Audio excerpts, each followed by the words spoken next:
We're running a little late, and I heard that Joel is on the phone.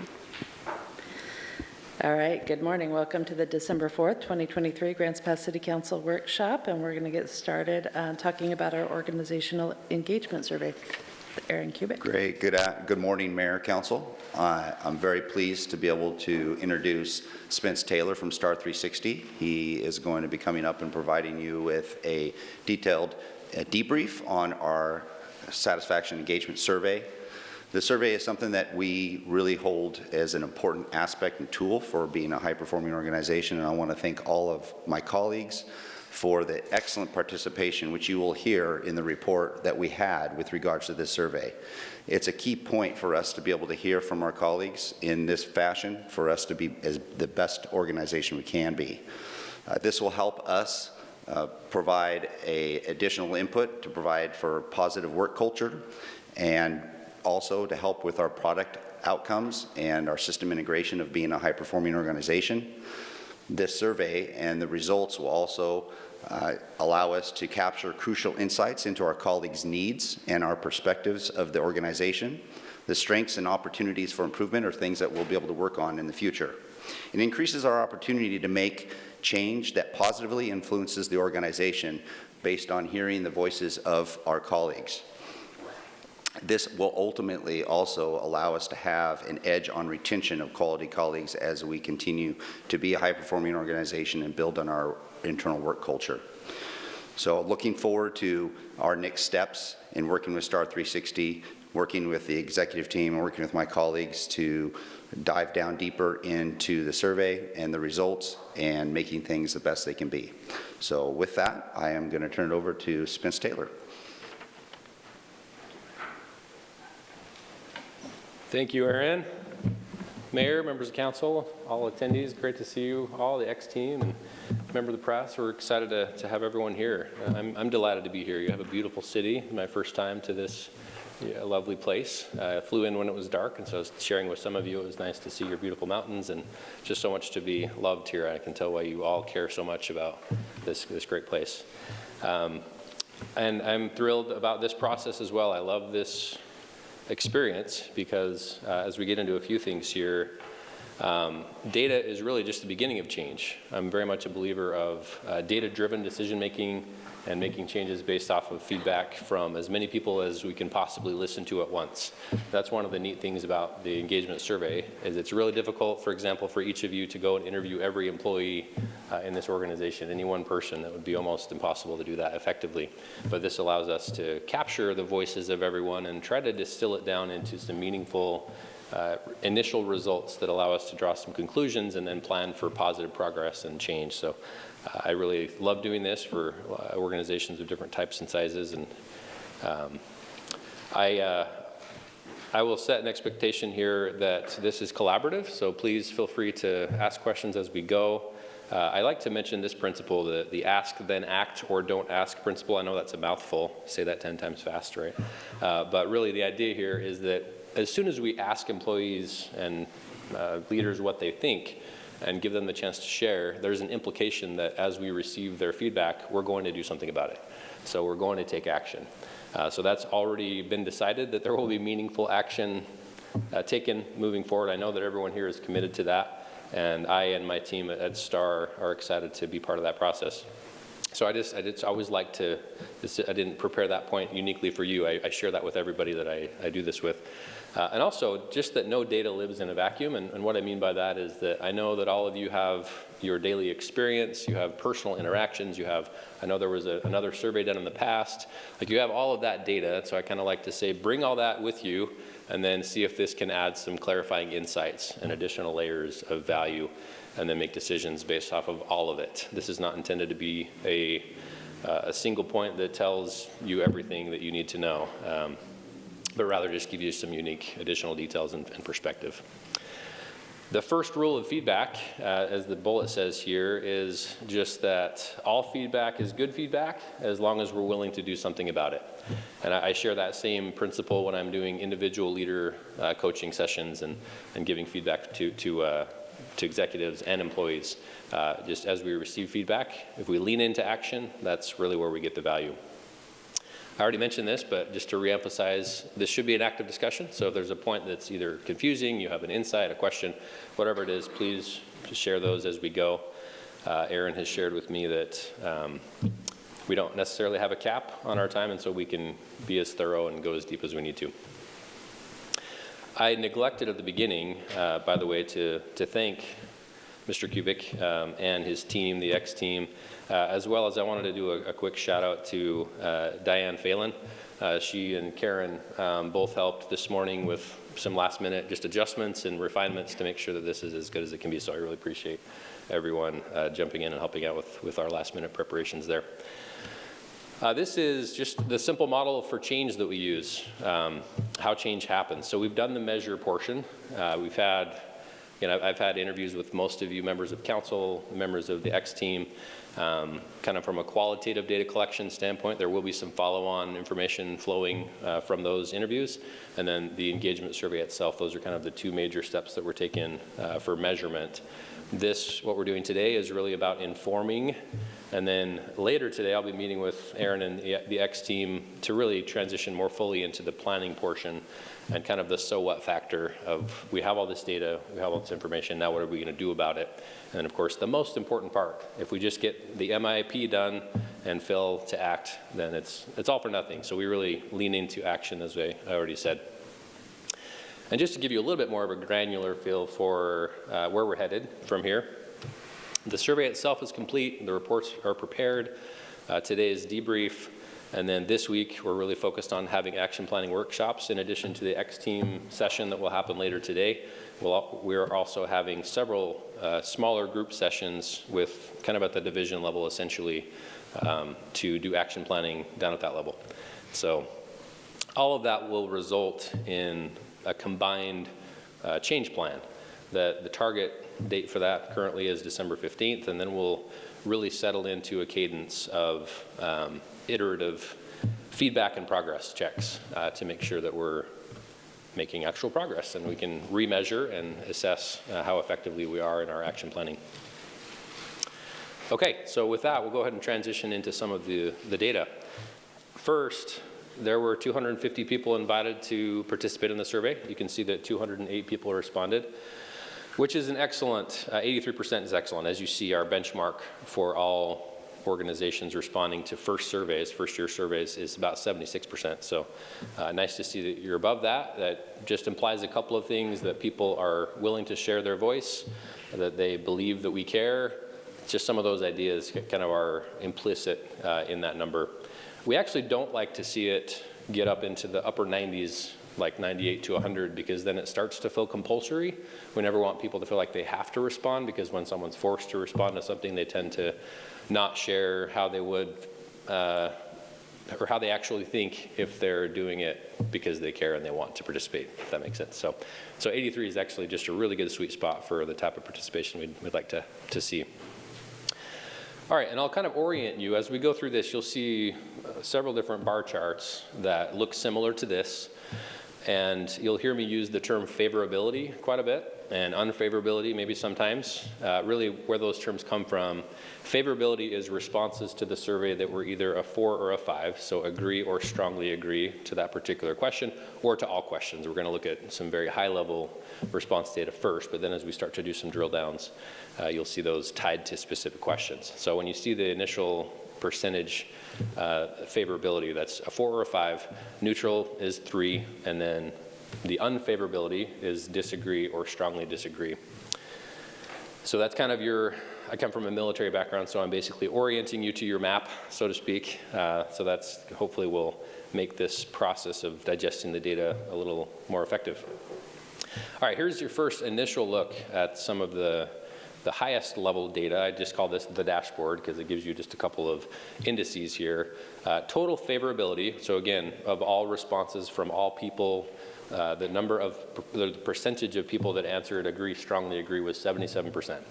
That's a very strong favorability score for, again, any organization, particularly of your size. And then we've broken questions in the survey down into 3 categories. We have purpose questions. There are 10 questions for each of these. Purpose, leadership, and culture. And of course, you can see those percentages here. So the area of greatest strength in terms of that highest level is the purpose category. You'll be able to see, and I know you all have received a copy of this report. You can see the specific questions that tie to each one of those 3 pillars. But it's great to see the purpose category is the highest area of performance, because especially in our post-COVID world, we know that people are more purpose-driven than ever. We want to do things that we care about and be involved with things where we feel like we can make a difference. So just, again, these are like headline comments, and we'll get into some more details here in just a few minutes, but just at the highest level, that's a really excellent sign that people feel purpose-driven. Spence, just to clarify, that means 77% gave a 4 or 5? Yes, ma'am. Yep, Okay, that's thank correct. Yeah, so all of these are favorability scores, all 4 of the percentages you see here on the screen.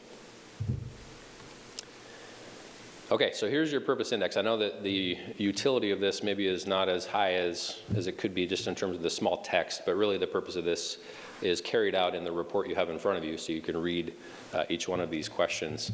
I'll make a lot more comments about each of these 3 indices as we get into the total results, because then there will be context, because we're seeing actual scores at the question level. So I'll go fairly quickly for this portion, just for these 3 slides, but I'll briefly show these to you. But then again, you have the data in front of you, and we'll take time to explore this together as we get in more deeply. All right, here's a look at our high 5, is how we refer to this. These are the 5 highest scores in the results. So number 1, at 94%, again, 94% favorability. So 94% of people who responded said either agree or strongly agree to the statement, I am deeply committed to helping this organization succeed. And again, as you see, your highest area being purpose, like that's one of the reasons that that's the case. So it's a challenge to get people to feel that way. I'll just say that, like it's not an easy task to get people to agree at such a level as this. So I think kudos to all of you for helping create an environment where that's the case. I also will just point out that 3 of the top 5 do come from that purpose category. So that's another great representation of some strength here for your organization. Number 2, we'll see this present not just as the question itself, but the idea of strength at the team level. And Aaron and I spoke about this a bit this morning, but there is clear confidence at that team level, the people that I work with. And again, we'll look at lots of examples of that. But I just want to highlight that as more of a theme throughout the results, that culture piece of the team culture piece is what I really want to emphasize there. And then you can see the others. Understanding what's expected at work is really important, just expectations management in general. If people think they know what their leaders want, but then they go and execute and they executed something different than what was expected, then that can create a lot of frustration and things. So again, having that at 91% is a great foundational piece of the overall work experience. And being proud of the results my team produces, again, there's that team theme coming up again in the top 5. And immediate supervisor having confidence in my abilities, that would also be considered a team level question. So all of those really emphasize how things are going quite well at the team level. And of course, we're looking at both ends of the spectrum here. I don't want this to come across as me leaning more into positive than the highs than the lows. So here's your 5 low. Again, I'm here as an outside set of eyes to be an objective third party to provide what I'm seeing in contrast with other organizations of a similar size and type. And that's the value I hope to bring to this process. So here are your 5 low scores. You have the supervisors of grants pass, have an exciting vision for the future. That's at 49% favorability. As we get down into the all response data that's a little bit further along in the report, you'll see that for some of these lower scores, in particular these first 3, conflict management, so managing conflict effectively, and then trusting the executive staff at Grants Pass, have very high neutral scores. So I want to just make sure that this is presented in the right context, that 54 is the low 5, for example, for these 2, the second and third items here. If you take that neutral population and consider them on the fence, then we would call that an opportunity group. There can be some action taken in the near term to hopefully win those folks over, so to speak, and help them to feel better about how we manage conflict here and trusting the executive staff and feeling like there is an exciting vision for the future of the organization. I reflected on that first one, the lowest score there at the 49%, quite a bit, and I think it's a pretty big challenge to create an exciting vision for the future of a city. I'm not saying, of course, it's impossible. You can certainly do it, but just by the nature of it's not a business, right? I mean, you're not creating a certain number of products. You're not paying out bonuses to profit sharing. I mean, it's a public institution. I'm sure, though, that there is a way to drive forward in that area. I just wanted to mention that I think that's a unique thing here in the context of the world that you're in as a municipality. So I'm excited to brainstorm later in this process and come up with ways to make vision more exciting to people. But I think it's understandable that that's an area that people may not be as enthusiastic about. The last two here, the lows, supervisors within this organization inspire people. And that falls into that leadership category at 58%. And I receive appropriate recognition when I do great work, 63%. That's a culture question. So again, 3 of the lowest 5 from the leadership pillar or the index, and then 2 from culture. So you have no purpose questions here on the low 5, which again, that's something that's nice to emphasize. So hopefully you're kind of thinking, okay, well maybe as we action plan and look at the steps we'll be taking after this, we'll prioritize leadership and how people perceive leaders and what can we do to build confidence and trust there. And for me, I don't know what was in the mind of each person that responded, but I think leadership means pretty much everybody in this room, on the council side as well as the X-team side, and of course the collaboration that happens with across the groups there. So it's exciting to have this data and to think of how we can shape things positively going forward. Spence, can we go back real quick? Yeah, I don't of course. understand what the percentages mean on the low end of things. How do you calculate like a 49%? What's that coming from? Yeah, so that's still a favorability score. So that's 49% of people who responded answered either 4 or 5. 4 or 5. Okay, Yep. Thank you. Absolutely. Okay, so here's the first. We're going to do some demographic breakouts, and here's the first of those, which is our leadership view.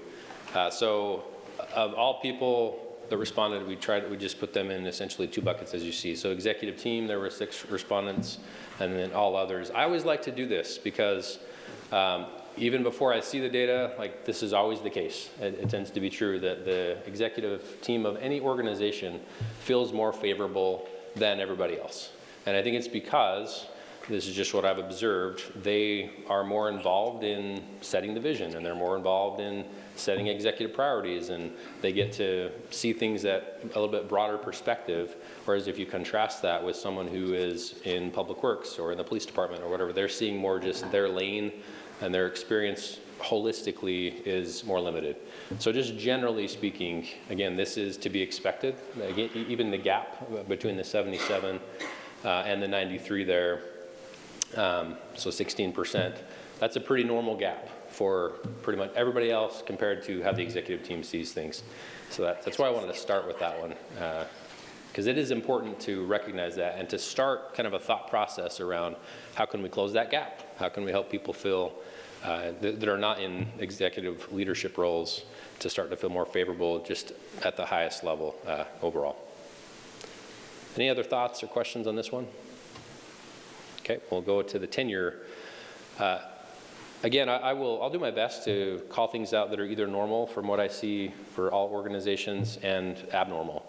This is another area that is normal. I call this just the C-shape structure of data, where people that are newer in tenure tend to feel more favorable, and then the first few years go by and kind of the honeymoon is over. That's kind of how I usually frame it. It's like, okay, I've been here for a while, and there tends to be a dip, and then things tend to come back, as you see there. You know, we don't get all the way back up into the 80s, but we have a jump back up to 75 at the 16+ mark. You know, of course, I don't know exactly why that happens, but generally, people that have been with the organization for 16+ years are probably in a leadership role, or they've just decided that this is where I want to be. Like they've made a decision that this is their future. So either one of those, it's true. I think that's why we tend to see that C-shape, because people either transition out and go find something different as they hit that kind of the decline from 4 to 7, 8 to 15, and go find something that fits them better, or they commit to stick around long term. Again, this is all responses. still. And we'll stay at this top level for a little bit here and then drill in just a few minutes. Here's one of the most interesting views, I think, just getting into the department, the division or department level. And again, I'll just say here that you'll notice there are some divisions that aren't represented, and that's because there were less than 5 responses. We have this confidentiality threshold where we're not showing any data where the response was less than 5, if that makes sense, 5 people that fit within that particular demographic. So that's why we're somewhat limited here, but it's still very interesting just to consider the variation that we see as you kind of trace. I like to always kind of trace the leading edge of that green bar, the favorability down, and then ask questions like, okay, well, why does finance feel so much more favorable than the Parks Division? Again, it's not a Grand Canyon-sized gap, I would say, but it's significant enough that it's worth asking some questions there.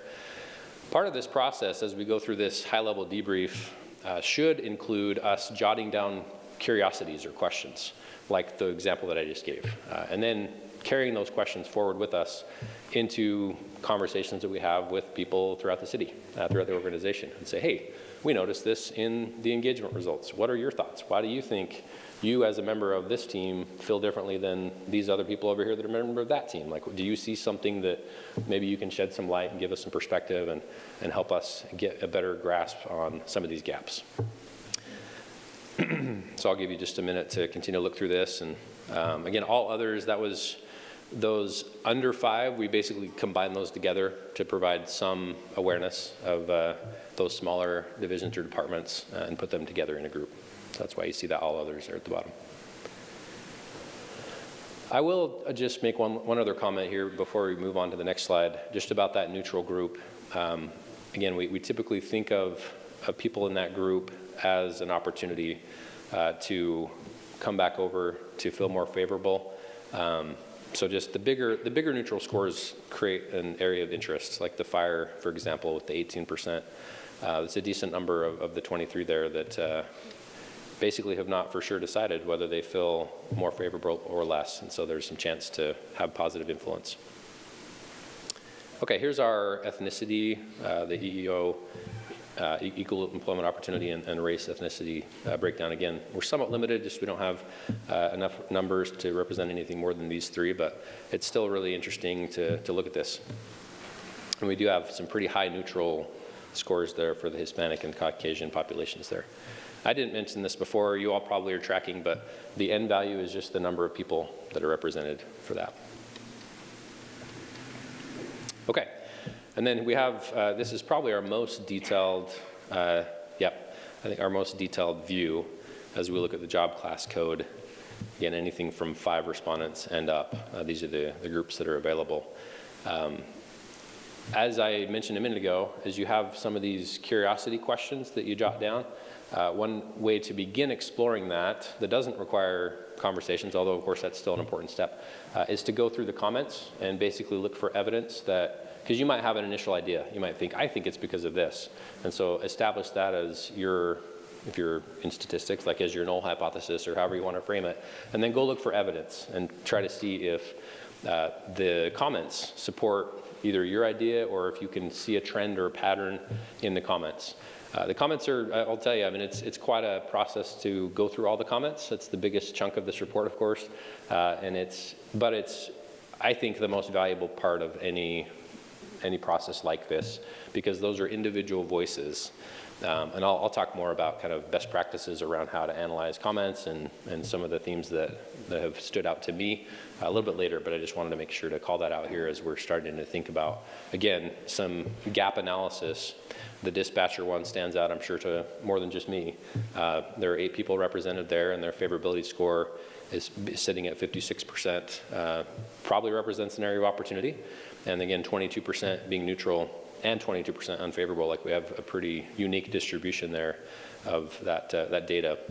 So let's establish some initial ideas of what those of you aware of that department and the division, what's going on with them, and then have some meaningful conversations to follow up and hopefully gather the story behind those numbers so that we can help shape that in a positive direction.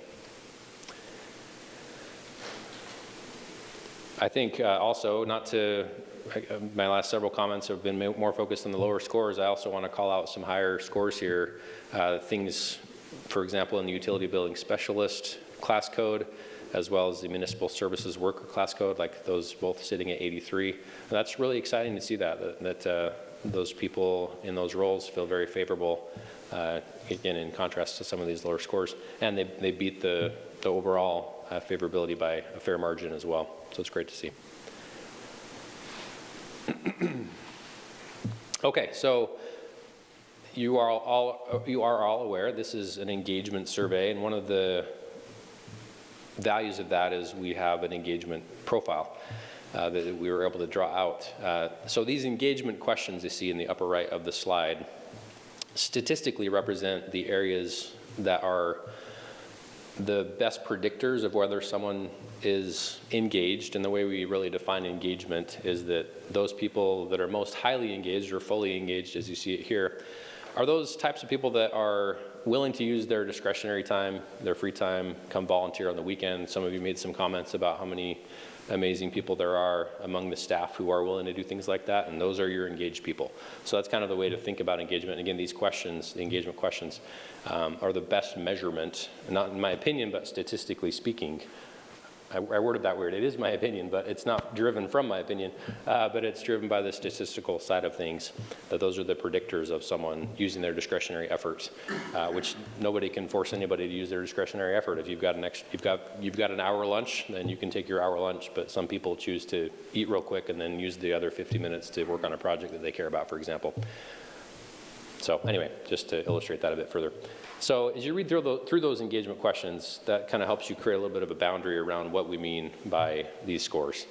So obviously the total engagement score is higher than our overall score. And the reason for that is that we're just referring to this set of the 7 questions you see in the engagement questions section. One of the most important, again, statistically speaking, holistically speaking, is that number 25 you see there at the bottom of that upper right box that says, I am willing to refer my close friends and family to Grants Pass as a great place to work.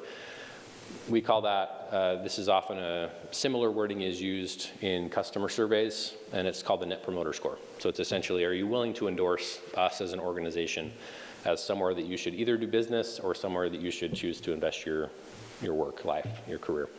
So again, you'll see those actual scores, raw scores down below as we get a little further into this, but I always like to bring that one to the surface as an important piece of this. And then again, you can see the other elements that are included in the scope of what we mean when we say engagement. So you have fully engaged, or total engagement, 84%, again, really strong. That represents 175 employees, 70% of those being fully engaged. It's not uncommon to see a larger percentage in the key contributor group, and so it's exciting to see that we have a significantly higher portion in the fully engaged. Of that 84%, 70% of those are fully engaged. Again, obviously 146 is not a small number of people, so it's great. And then on the other end, kind of that at-risk group, we also sometimes call the opportunity group because they're somewhat on the fence in the sense that they're obviously, some of their responses were engaged, some of them were disengaged, and so they're in between somewhere. So there are 16 people represented by that 18%, and just with the rounding, 17 on the disengaged. So those are both areas to think about and to include in both the comment analysis and follow-up conversations to try to, again, I obviously am a fan of the phrase, the story behind the numbers, because we have a number. The number itself doesn't really tell us much, so we need to go find the story, and that can be done through the 2 things that I've already repeated. Okay, now we get into the all response data, and I suspect and I hope that this will be a part of the meeting where we can have some deeper discussion and start to look at things a little bit more in detail. So feel free to call anything out that stands out to you, or ask a question, make a suggestion, whatever it might be. Again, I know those of you who are just seeing this remotely, it's a lot to take in on a slide. We'll stay on this slide for a few minutes here, as long as we need to. So just to kind of orient you, it's fairly intuitive, but just to make sure we're all clear, the left-hand column is the question number, so that's all that is. Then you have the the STEM, or the description of the question itself, and then your favorability, neutral score, and unfavorable. As those of you over divisions prepare to receive your reports, you'll have an additional layer where it shows you how your division performed against the total, if that makes sense. So you have that additional context. But here we're staying at that organizational level. So as you're processing and thinking about this and maybe preparing a comment or question, I'll just share with you that the thing that stands out most to me on this page, and this is, you could look at this as essentially the top half of the survey, is that we have a lot of mention of team and supervisor. You kind of scan through the wording there. Again, first is deeply committed to the organization. We've already kind of talked about that because it's within the top 5. But then as you look through, and these are all strong favorability scores across the entire page, the lowest being 80% favorability, you see, I trust my immediate supervisor. My immediate supervisor is a great listener. I'm proud of the results my team produces. I understand what's expected. As a team, we respect one another. Like a lot of these have to do with, if you just think about your own work experience, that's probably the most important predictor of whether you choose to stay. We often say, and the data supports this, that people don't leave organizations, they leave leaders. So if an immediate supervisor is the most influential, tends to be at least, in almost every case, the most influential leader in a person's work life and has the most influence over how much autonomy they have, how they're held accountable, what expectations are set, how clear is communication, all those types of just the daily aspect of work are key drivers of whether someone chooses to stick around. So again, I think that this represents a really strong foundational piece on that team level. And I'll come back to this as we need to, but just for a minute, I'll go to the second half. As we continue the idea behind the analysis that I've begun to verbalize here and look at the second half of the survey all the way down to that 49, so we have from 79 favorability down to 49, we start to see more questions that have to do with the organization as a whole, like that executive staff question, for example, the conflict management. So think about how that's phrased. It doesn't say we manage conflict effectively as a team. I'm confident if that was the case that we would see that score quite a bit higher because they're thinking about, again, people they work with every single day. But there's some experience being had out there that causes that score to be quite a bit lower because they're thinking about it more as an organization as a whole, that conflict is not being managed as effectively as it could be, just as an example. So the point of this is that we have a lot more presence of team questions in the top half, a lot more presence of those organization level questions in the bottom half. That is not atypical at all. It's very normal. The top 2 challenges that we tend to see organizations have just as a whole is top-down communication and department-to-department collaboration. So top-down and sideways essentially is kind of how I like to represent that. And again, the data shows that that's similar here, and we see that represented even more valuably in the comment section of the report. We have some of that story behind those trends that we're seeing in the data represented in the comments. So I'll pause for a minute. I know I've been talking for a while now, and invite any questions, thoughts, observations you have for this all response data or anything up to this point. Happy to field any questions or hear comments. Rick. Please. Thank you. I'm really enjoying hearing the results. So the council is our leaders of the city, and when we look at this statistics and see the strong points and the weak points, and like on the previous slide, there was the 49%. Yeah. And while I realize that's focusing on the supervisors per se in Grants Pass, but we could find ourselves also in that group. Mm-hmm. Do you have information or ideas that we can review to see how we can do a better job? Great question. Thank you, Councilor Rick. I appreciate that. Yes. So one of the exercises that I've done, and you're welcome to do, if you pull up the digital version of this report, you can use Control F, just do a find, and enter a search term. So you could enter City Council, for example. If you're, as councilors, if you want it in the mayor, you want to see how people perceive City Council and how many mentions there are, whether the overall perception is positive, negative, in between, you know, whatever it is. There are a lot of mentions of City Council in the comments section, and so that should give you some perspective of first, whether people are thinking about you as part of that supervisor group, like are you seeing evidence for that? I don't think there's as much evidence for that. It's more the executive level leadership, I think, is where city council would probably fit in people's minds based on comments. Go ahead. So while I find the results and the input from the different individuals is interesting, I like to be a person, I want to consider myself wanting to learn more. Sure. So if I want to learn more in this area to be a better leader, are there books to read or that you recommend, or have you actually put together segments that would indicate if you're in this group, these are A, B, C, D things you could do that would improve you in your supervisory level? Sure. Oh, that's a great question too. I'm a big reader. I love, business books. 5 Dysfunctions of a Team is one that comes to mind. Again, that's a pretty popular one. You may have read that one. I have a whole list, honestly, that I could give you after if you'd like, and I'm happy to kind of create that as somewhat of a resource list. In the context of this particular process, I really think the most valuable thing, and it's, I guess, somewhat unfortunate, just in terms of resources, is the best thing you can do is have conversations with people as you encounter them doing their role in the community and get a feel for, I know that's not very helpful because it's not super structured, but that is some of the best data because it's captured real time. It's them in their moment, if that makes sense. And how do they perceive things? How do they feel about things just at a random moment in performing their role? Do they seem happy? Do they seem sad? If you ask them a question about who do you define as leaders in this community or leaders at Grants Pass, how do they answer? You know what I mean? Like you start to kind of create your own little score chart and create tick marks that hopefully start to tell a story for you uniquely as an individual, but of course role-wise as a council and then as an ex-team. Anyway, so it's not a simple answer, I guess is really what it comes down to, but there are certainly some steps that can be taken. We can discuss further if you'd like. All right, thank you. Thanks, sir.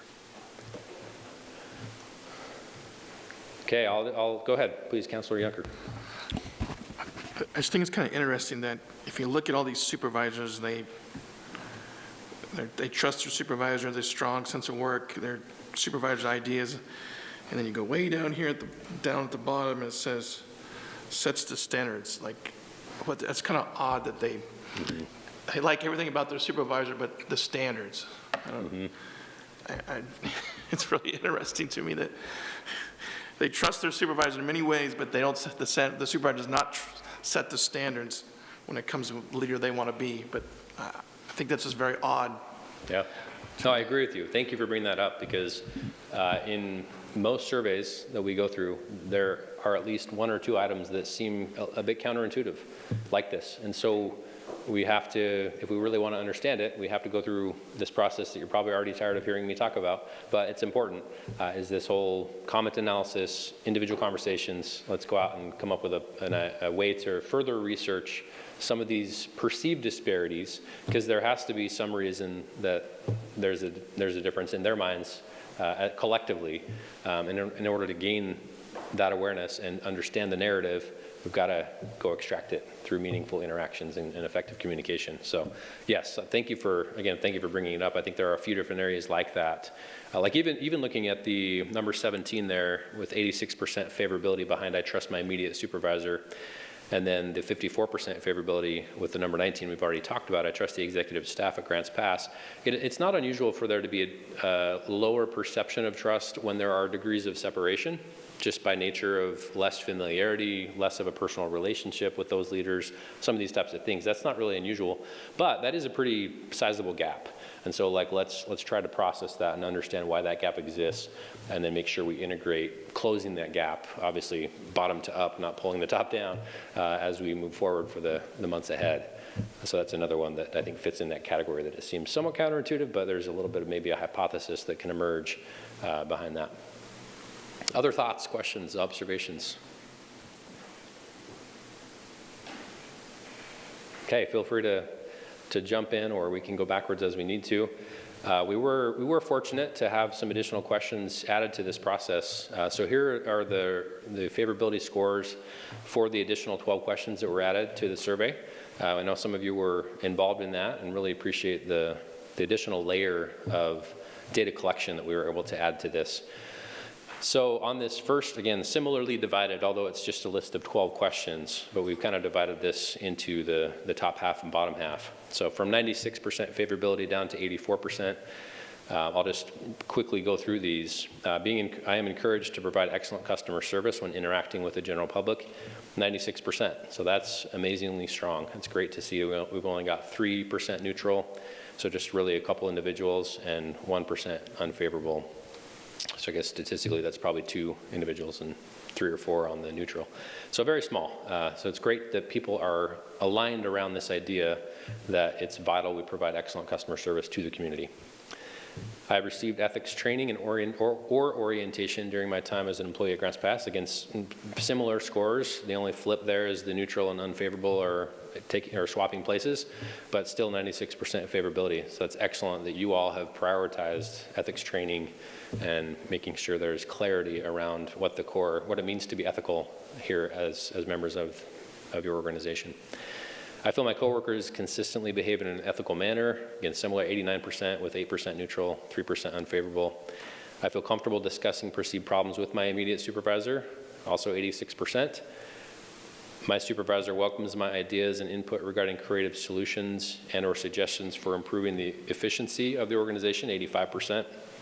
And I feel my supervisor consistently exhibits exemplary ethical behavior. That's another supervisor-related question that it's great to see it at a high level there, 84%. And then I receive ongoing training in my field. So these next couple are about training. The ongoing training I receive in my field is helpful, so 83 and 82% respectively there. When I present a concern to my supervisor or another supervisor, I feel satisfied with the resolutions or explanations, 68%.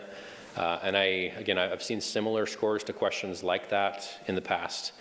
Often one way to increase that score is not necessarily to take more action on suggestions, because we all only have a certain amount of resource and we can only prioritize a certain number of things, but it's to create a feedback loop and make sure that people feel heard, and that if you weren't able to act on a suggestion, they understand why as much as possible. So those are a couple of ways to close out.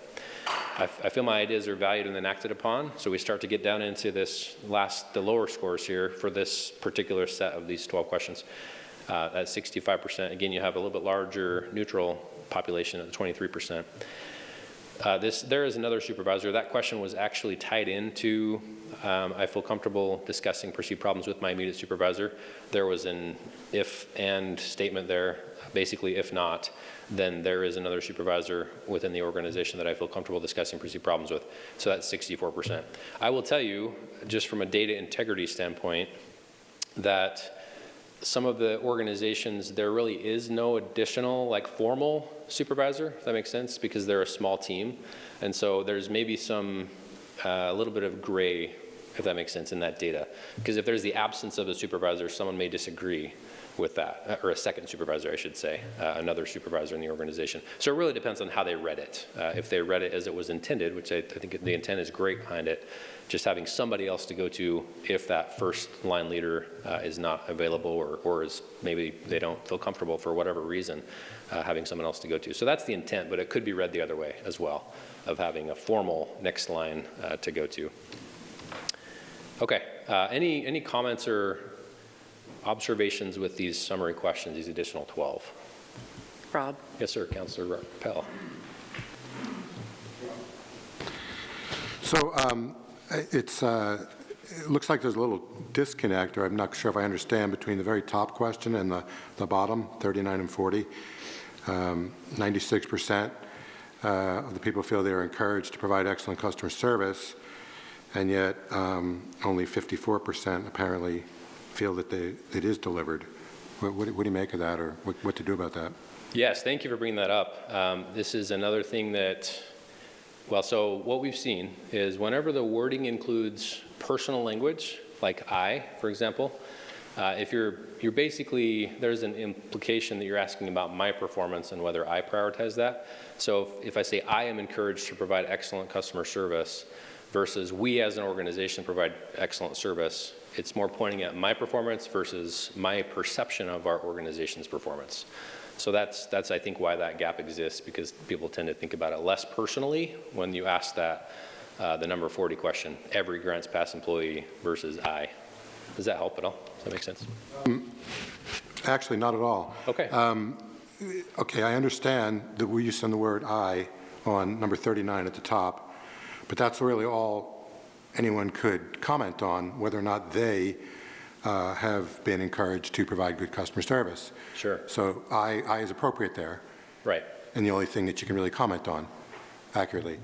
But then they're asked later for their observation that it doesn't seem to be an overwhelming majority that are doing a good job at that.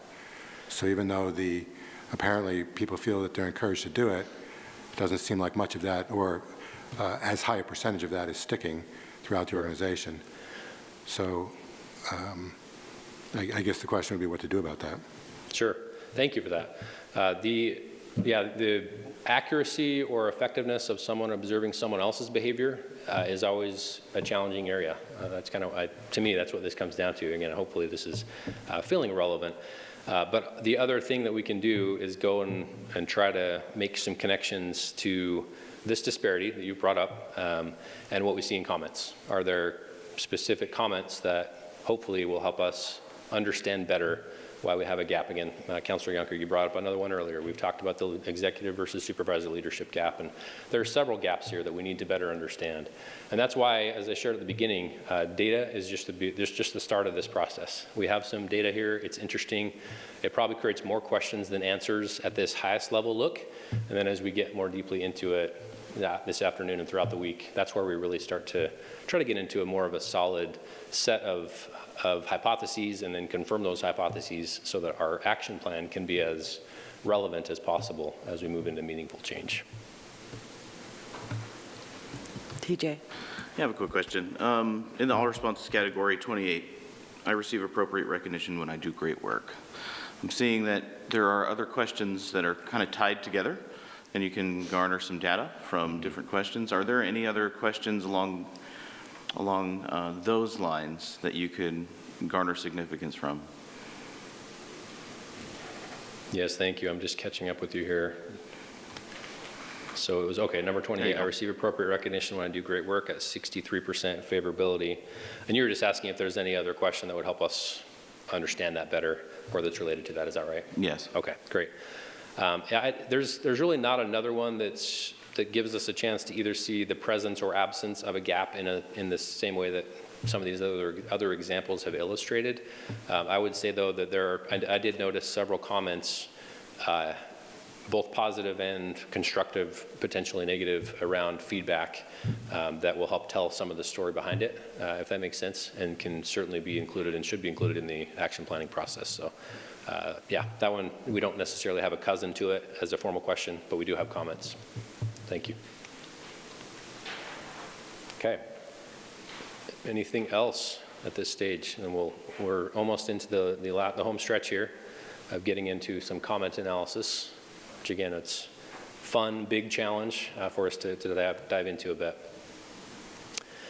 Okay, so again, because of the overwhelming nature of comments, we use some algorithms and technology to try to help us analyze comments. And we've created kind of a table of contents of sorts with these top terms.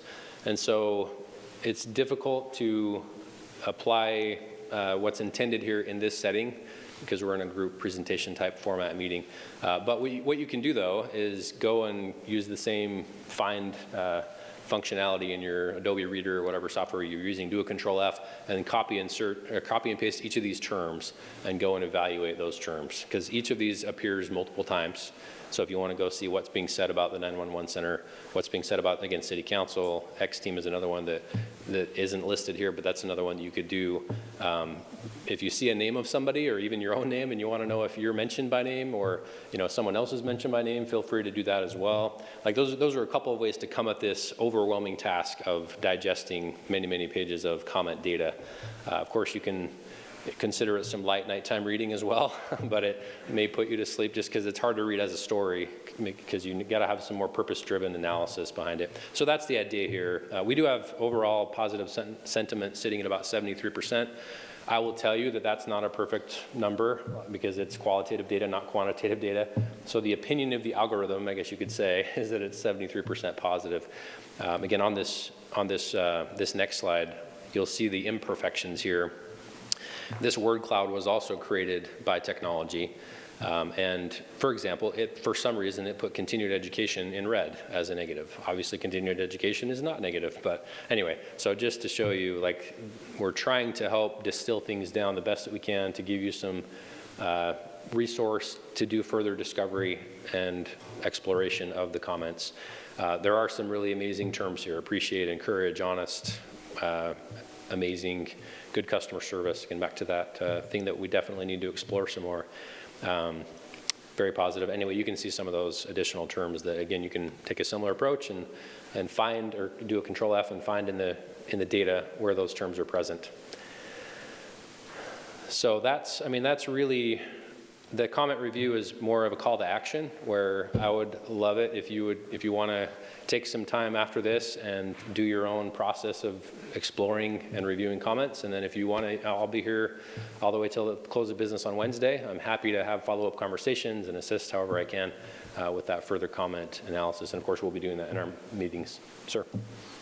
I just have one question as sort of a follow-up discussion. I was thinking in my head with regards to the all responses summary questions and question number 40, the one where it states every Grants Pass employee and supervisor provides very good, excellent customer service, and it was a 54. It was our lowest one.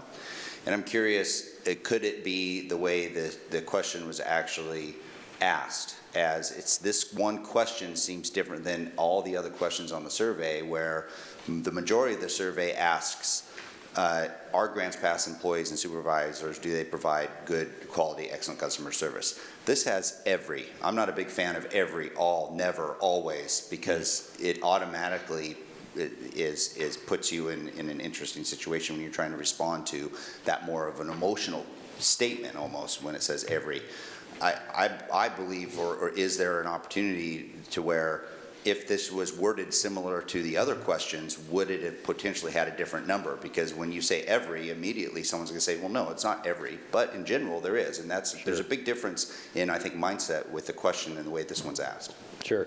That's a great observation. I think you're correct. I think that anytime we use, again, not just in this question, but I'm a parent of kids.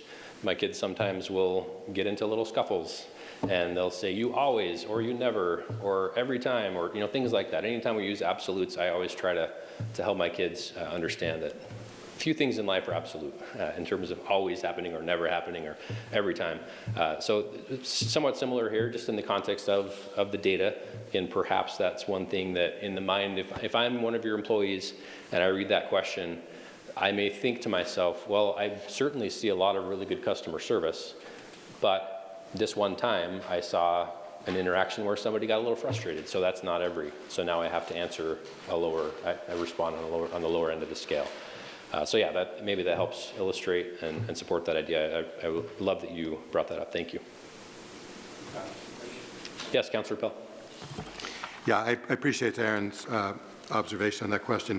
It also, though, I think it would be noteworthy to also observe from that question, it doesn't say that every employee or even employees provide excellent customer service all the time. So obviously it's, well, yes, not every employee is going to do anything. It also, it does leave room for people not providing necessarily good customer service sometimes, but providing good customer service other times. Mm-hmm. So in other words, every employee may do some of both. So anyway, I think to me that's worth noting that rather than discounting that question, yes, it could have been more clear, but also not everyone does it all the time, I guess would be a better way to maybe view that. Absolutely. Thank you, sir. I appreciate that. And again, you bring up a really important point behind this entire process, which is that we could argue that there's really no such thing as a perfect question. I mean, there's lots of different ways to read a question. We all have our world that we live in and the lens through which we look at the world. And some of our lenses are more focused on one thing than another. If I have a family, which I do, then I'm going to look at risks in my community through the lens of how it affects my children. If I don't, and I'm more just on my own, then I'm going to look at that more of like, what recreational options are there for me considering, anyway, you know, hopefully you know what I'm saying. Like, that's my lens. Your lens could be very different, and so you're going to look at things differently. That's part of the reason there aren't just 5 questions on the survey. We try to explore things from as many different angles as we can, understanding that no one question can represent either strength or weakness. We need to ask a myriad of questions, and that's why these additional questions are very helpful, because they give us more insights. And again, they create meaningful follow-on topics for us to explore, and then hopefully we take the time and invest our personal effort to go and get that story, and then we can make sure we prioritize and execute a plan that shapes the environment in a way where people feel great about Grants Pass. And many of your people do, as you've seen.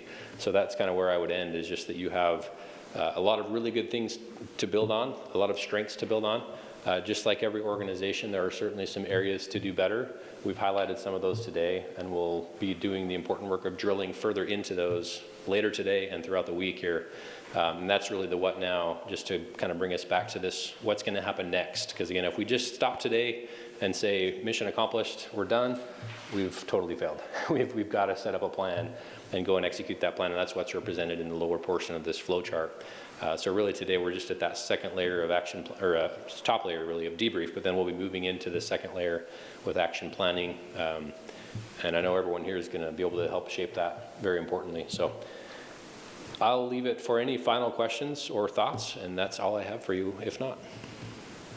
Thank you. Any other questions or comments? All right, we obviously have a lot of comments to read through here before we can give a lot of feedback. I did notice, quickly skimming it, a fair amount of people saying that they need more staff in their departments, and I guess, you know, the thing that comes to mind is that, you know, and people saying it's not a want, it's a need, and I think we get that. It's a matter of how to pay for it, and we do live in a relatively poor community and a tax-resistant community, and it's important, I guess, for employees to realize that we are not trying to limit them, but that we have to balance how much the city and the taxpayers can afford. It's a tough position, but Yes. We got a lot of great feedback here, and it sounds like overwhelmingly very positive sentiments, and, you know, even the neutrals are neutral, right? I mean, that's kind of a benchmark of just being neutral. So thank you. Thank you very much. Appreciate being with you today. All right, next up, Caveman Pool.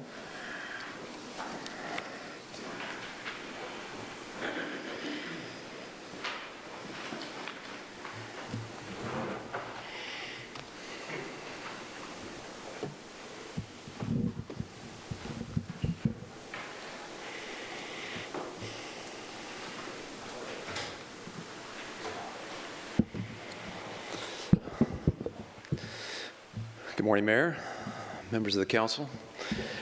Hope you had a good Thanksgiving. Good to see you again.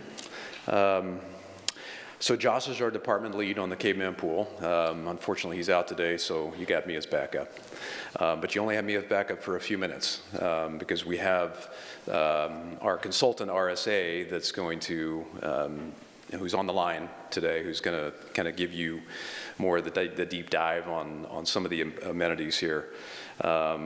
Scott Stolarczyk with Robertson Sherwood Architects is our consultant, and then I believe we also have Justin. He's with the Aquatic Design Group.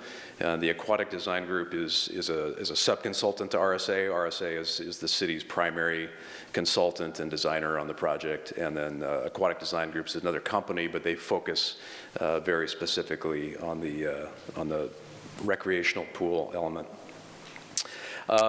Just a quick refresher before Scott comes on. So we have today as your subject the council requested to review some additional amenities before we sent this out for our professional cost estimate.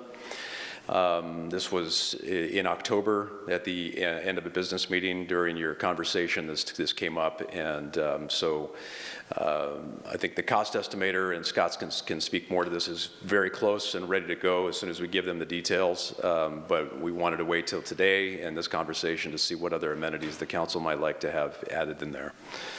It relates to your council goal to maintain, operate, and expand our infrastructure to meet community needs. Here's just a quick reorientation to where we're at with the site plan and the buildings. So 9th Street is here on the left side of the screen, and then Wharton on the bottom side. So you can see there is on this phase 1 concept a reorientation of the way that the facility is laid out today.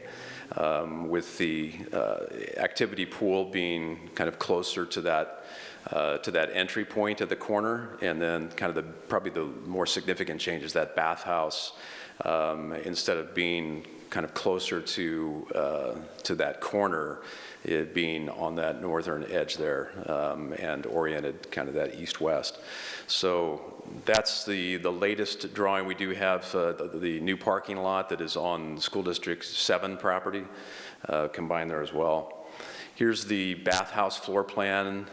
This does reflect the modification. There was a community forum in October where we had about 12 people attend. There was also a survey done. About 135 people responded to the survey. At that forum, there was a comment from the YMCA about wanting to have a little bit more opportunity for the office to have a direct view of the pool. So there's this little bump out on the bottom of the bathhouse was added, but you can see there we've got kind of the reception and office on the end that's closest to 9th Street. And then kind of moving in, you've got the men's locker room, women's locker room, pool storage, and then a large mechanical room there. And then here's the latest renderings on the elevations on the bathhouses, or bathhouse. And you can, again, if you have any questions on that, Scott can be available. And then here's just a rendering kind of looking at what that intersection of 9th and Wharton might look like. Just a couple other short things before I hand it over to Scott. The YMCA did attend that October 10th forum. And after the forum, staff did have some conversations with the YMCA about some of the other amenities that might be considered. They did express some reservations about operating a facility with a high dive and a rope swing, just from the operator's standpoint, and their experience at other facilities around the country with injuries and things like that. So there was that reservation voiced. We do have, as you know, already several amenities that are built in. So again, I think the goal today was to sort of introduce you to some of the other ideas that are out there that could be integrated in. The cost implications, we can discuss this more afterwards, might be more appropriate, but bottom line, we have at this point about $38,000 in the phase 1 portion of this contract remaining, with a cash balance of about $175,000 for the project. You have allocated $1.2 million of ARPA and $5 million of Urban Renewal Agency money, and then we still have that potential cost sharing for that parking lot construction. And then here are some next step alternatives, which after RSA is finished, we can come to. So, Scott, are you with us on the line? Good question. Sure. Yes. On the site plan, what are those red and white umbrella-looking things? So those would be exactly that, some canopies, coverage, shading for folks to sit under, some kind of shading feature. Okay, and then to the right, looking at it from here, what's that section that's to the right of the pool? What is that now? Is that going to be grass? What is that? What's the plan? Yeah, so that is a separate lot that is actually owned by District 7. The city has the deed for, where the primary pool facilities are, but this actually is property that's owned by District 7. That is the reason for the line there.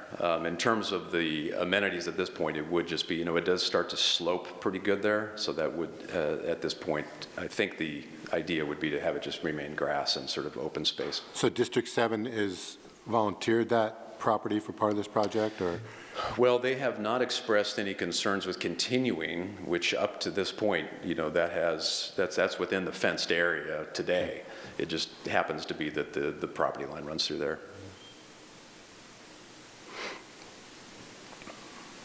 Okay. Scott, are you on the line with us?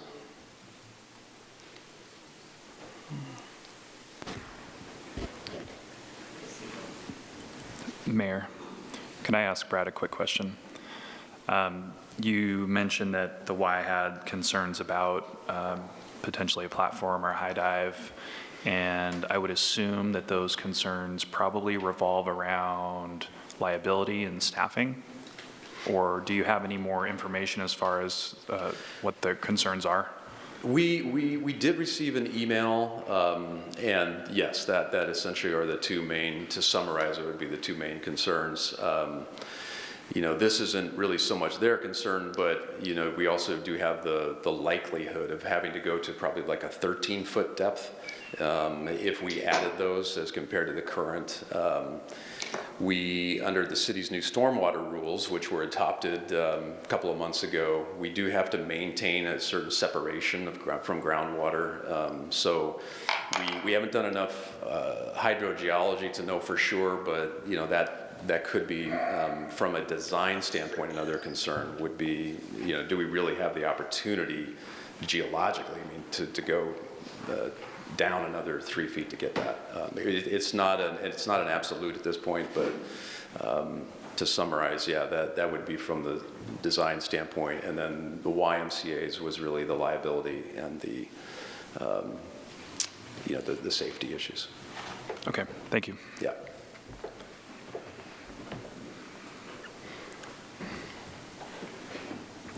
Is he there? Are you there, Scott? Do I need to hit something here, Karen? No, I've seen him come on, he made some noise for a little bit, and then he went away.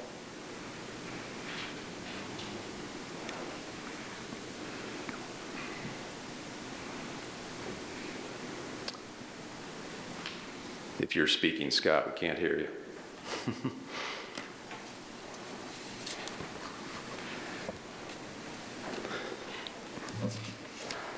This is Justin. I'm going to give him a call on his cell phone. Give me 1 second. Okay, thanks, Justin. I could ask a follow-up question while we're waiting. Sure. So with regards to the additional liability for those amenities, I would assume that's something that can be addressed simply through some sort of insurance? We have not researched that, but yes, likely. We did make a few other phone calls, and maybe that came from you, Counselor, in terms of one other example in Oregon. I think it was Madras that have an existing rope swing. We did contact their aquatics person that has been there for many, many years, but we haven't gotten information in terms of what type of rider or some other kind of insurance was in place for them. But that would presumably be, a conversation that we would have to have. Okay, thank you. Rob? So I'm not sure why the YMCA would be worried about the city's liability. Like, it's a city pool. I would assume if someone were to get sued, who got hurt, on that, at the pool, that the city would be liable. So I'm not sure what relevance the YMCA's concerns are about liability. Yeah, well, I think it does connect into the fact that their lifeguards are their staff. And there is a connection between the responsibilities, during when the pool is under supervision from their staff. We could get more information from you on that, but I think that's the connection. Looks like Augustus may have something to add. In a situation like that, we'd both be named in a lawsuit. So we could also, though, essentially have a I don't know if hold harmless is the correct term, which would basically take responsibility from them. Is that not right? You're talking about taking on indemnity from one of the entities? Like, that's probably not something I would recommend. Could you do it? Sure. But I probably wouldn't recommend it.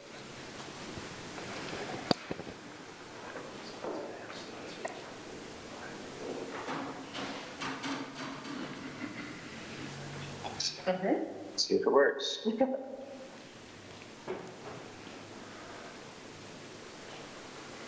Are you there, Scott? Justin, do you want to begin? It sounds like you have microphone ability. Yes. I'm sorry. And I did. Oh, he's Can back. you guys hear me now? Sorry. My headphones were drained of batteries, and so I had to do a switcheroo with one of my coworkers. Okay. Sorry about that, everyone. Okay, great, Scott. Glad you can join us. You know, real quick before he gets started, we have, Joel has a question. Okay. Go ahead, Joel. Yeah, thank you. We don't need to answer it right now, but it has to do with the liability. I'm more concerned about people getting hurt than the liability, because I imagine the injuries are pretty severe. And do we have any discussion, or have we found out what those injuries actually are across the nation with the high dive?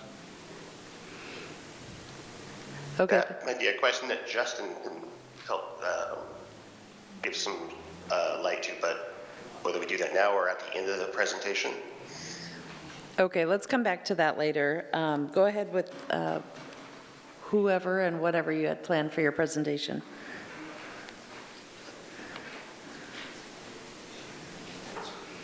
Okay, hold on a second here. Can everyone see my screen? I've got a kind of an aerial perspective view of the project. No, please wait just a minute. Let's see, where is his?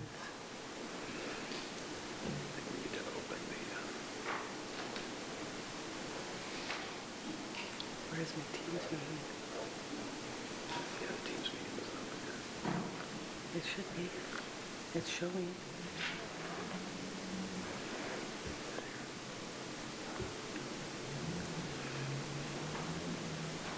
We're working on getting that presentation up on the screen.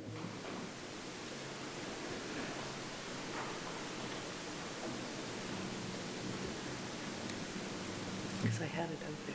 Was it open? It was open.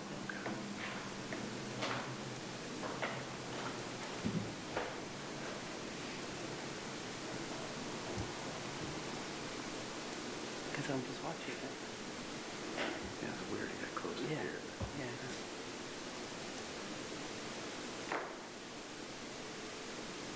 And it is right there. There we go.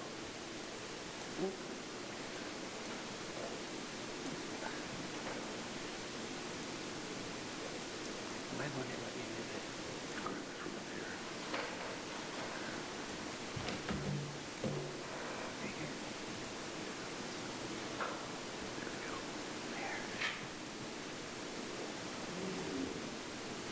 There we go. There we go. That's what I'm going to have to do. Okay. All right, Scott, I think we can see if you want to share on your end. Okay. Says I'm sharing. Can you see my screen now? Yeah, we can. It's embedded in your other one. I don't know if you're able to enlarge it at all, but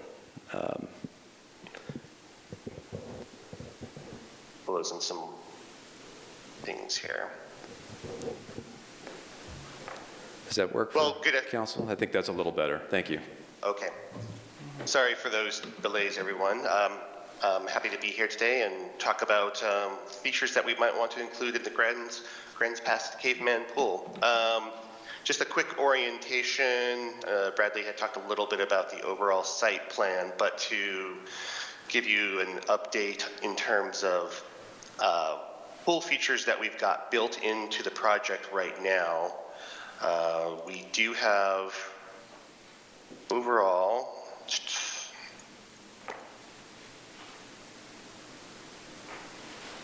Right now, what the project includes are the two main pools. We've got the lap pool, which at this point, based on feedback we heard from the community presentation and from the YMCA, looking at a 25-yard pool. Earlier discussions was talking about a 25-meter, but the YMCA and other community members expressed that the 25-yard would be a more appropriate for an outdoor pool like this.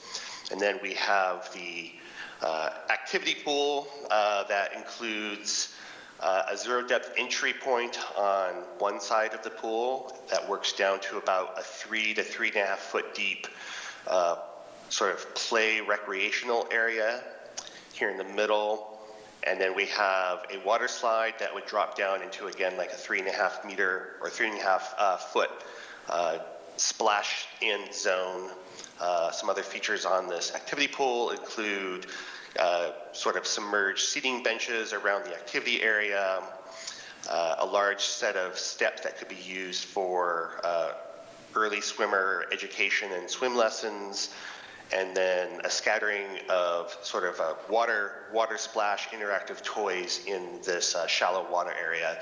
Those could be bubblers, those could be elements that kids can turn on and off valves to create sort of water geysers and that sort of feature.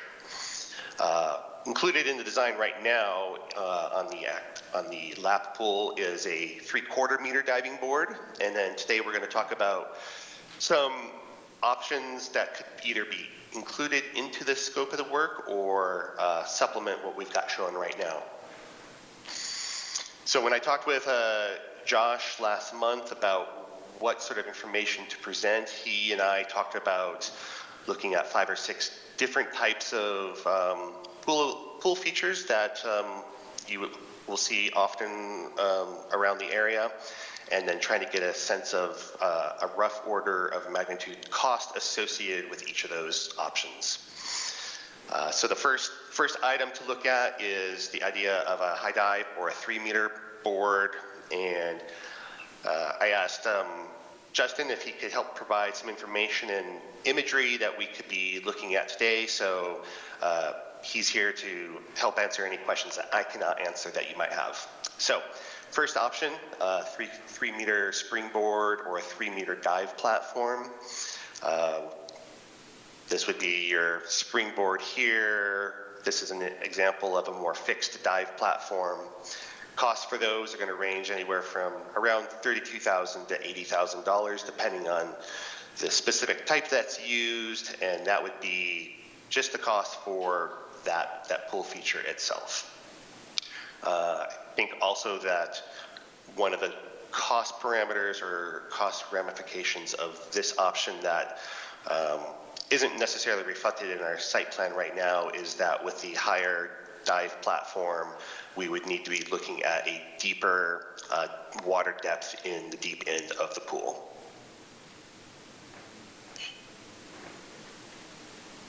Second option we have put together is what they call kind of a drop slide. So this image up in the upper right is actually a project that our office designed many years ago at Amazon Pool in Eugene. This was a project that we did in Hermiston, out in Hermiston several years ago. And sort of similar to the high dive board or the diving boards, this would be a slide that drops you out at the deep end of the lap pool.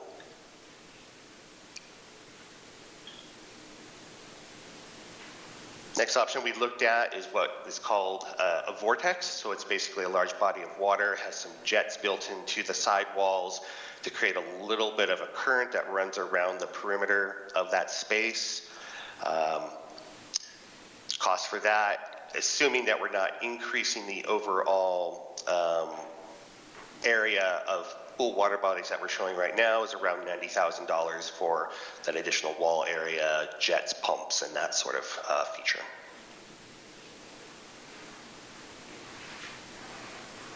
The next one we looked at was what they call a lazy river or a current channel. Again, depending on, assuming that we're not necessarily increasing pool surface area, a feature like this might run somewhere around $100,000.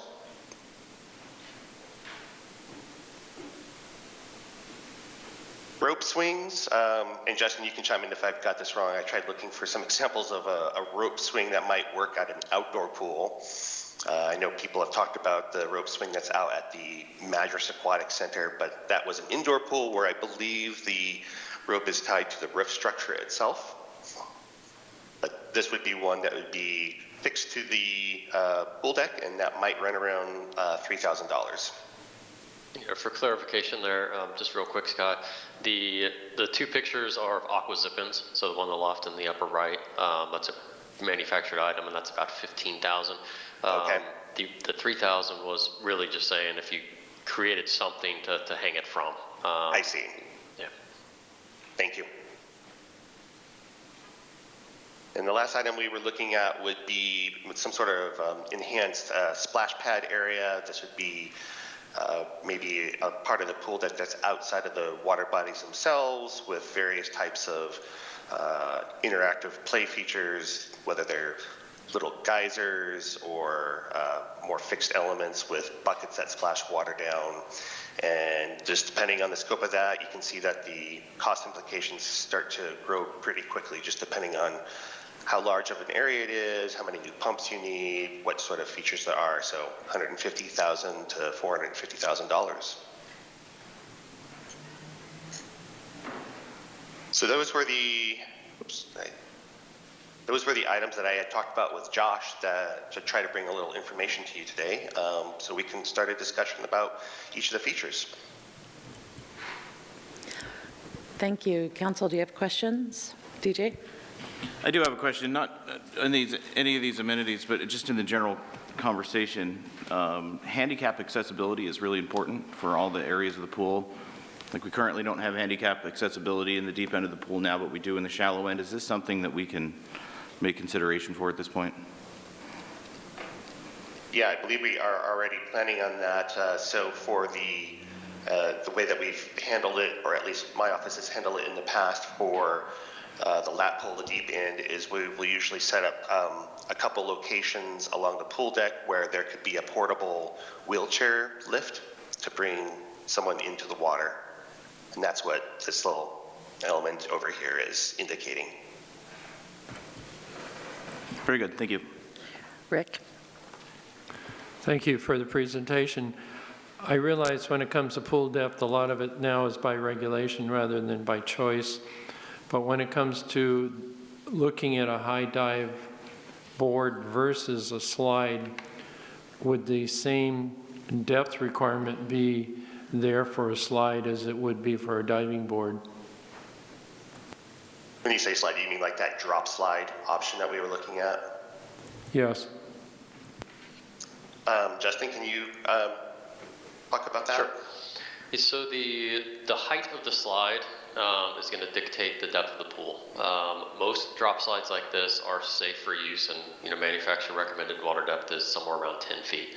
A 1 meter springboard has a minimum required depth of 11'6", and a 3 meter goes up to 12'6". We typically go 6 inches deeper, just in case regulations change at some time. But you could go to a higher drop slide or some other sort of amenity that could alter those depths. We could also look at a different kind of slide that could dump into, say, 3.5 feet of water. So I think there's a lot of flexibility there. Thank you. Rob? So a 1 meter or a 3 meter, that's the height off the water that the board is that correct? Correct. It's from the plummet to the bottom of the pool. So the end of the board to the bottom of the pool. Brian? Yeah, thank you for sharing these options with us. Regarding the high dive or the platform, in the presentation it talks about a 3 meter for each. Do either of you happen to recall the height of the platform at the Amazon pool? Because I believe it's higher than 3 meters. I can double check. I thought it was a 3 meter platform that we had there, but I can make a note and dig into that information. Okay, yeah, thank you. Yeah, I just saw on the slide after that has the drop slide photos. If you look at the photo of the Amazon pool, you'll actually see the platform right in front of it, and it's considerably higher than the high dive right next to it, which makes me That think. looks like a 5-meter platform to me. Yep.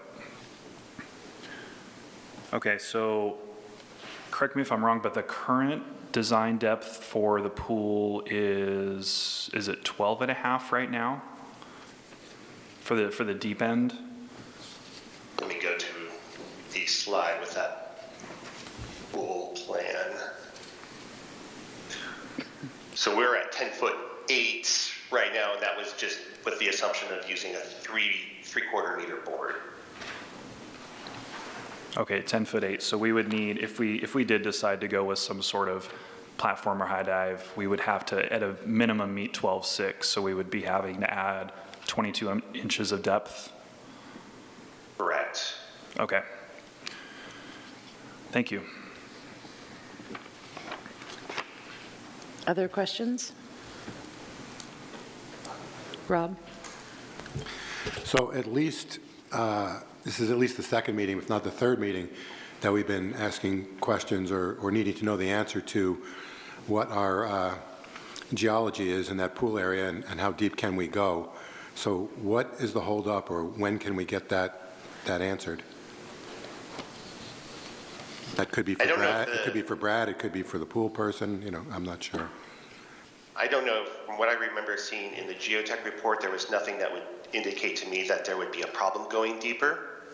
We're not hitting any sort of bedrock or anything like that.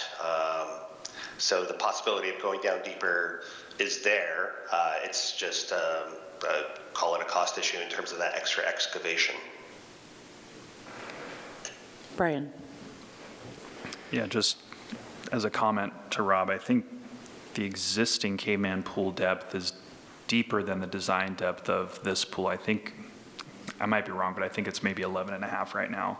So it'd only be like another foot deeper. But I did have one more question about, I know that there's requirements for open space around the pool area, around the pool. I guess the pool deck needs to be a certain width.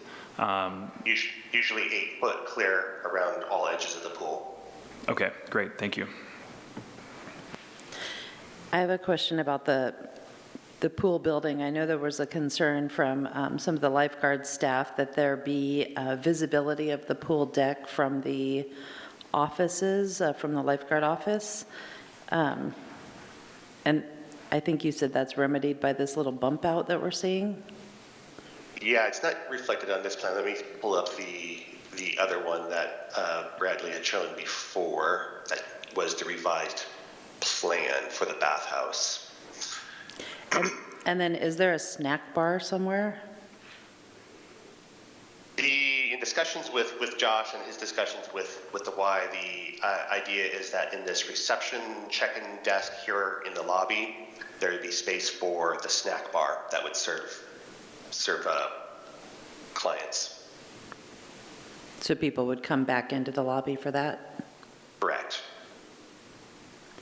And then the reasoning for moving the pool house over towards the parking lot instead of being on the corner of the intersection, what is that? So we were looking, when we started the project, we looked at a couple different site layouts. We had one option where the bathhouse was closer to the intersection, kind of matching the existing. The idea here was, what this allowed was to kind of put the pools very much on display along the intersection and the sidewalks. It also put the lobby and entry point closer to the parking, just for more immediate access. The other advantage with this layout is with the east-west orientation, we've got a sort of a better opportunity for considering either photovoltaics or solar or hot water heating system on the roof of the bathhouse. Okay, and then as far as the layout of the two spaces goes, the activity pool and the main pool, is that main pool taking advantage of the hole that's already there? Correct. That was exactly why we put that there. It sits the deep end of the pool that you see there is sitting right about where the deep end of the existing pool was, or is. Brian? Yeah, I just had one more question. This is maybe a little bit taking a step back and kind of, I know you're design experts for pool facilities, and so, when you're seeing municipalities and other organizations design and build new recreational pools, I think one of the things that we're grappling with is, obviously what amenities to include. And we have some amenities here, and we're kind of grappling with maybe, I guess, some of these amenities that could be seen as, I don't know, maybe a little bit higher risk potentially, like the platform or the high dive. But I do know that there are other facilities in the state that operate those kinds of facilities. Are those types of amenities fairly common in recreational pools, or are they more rare? Or can you just speak to because I think that there's a little bit of apprehension about pursuing those amenities, and if you could just maybe speak to your experience with them, that'd be great.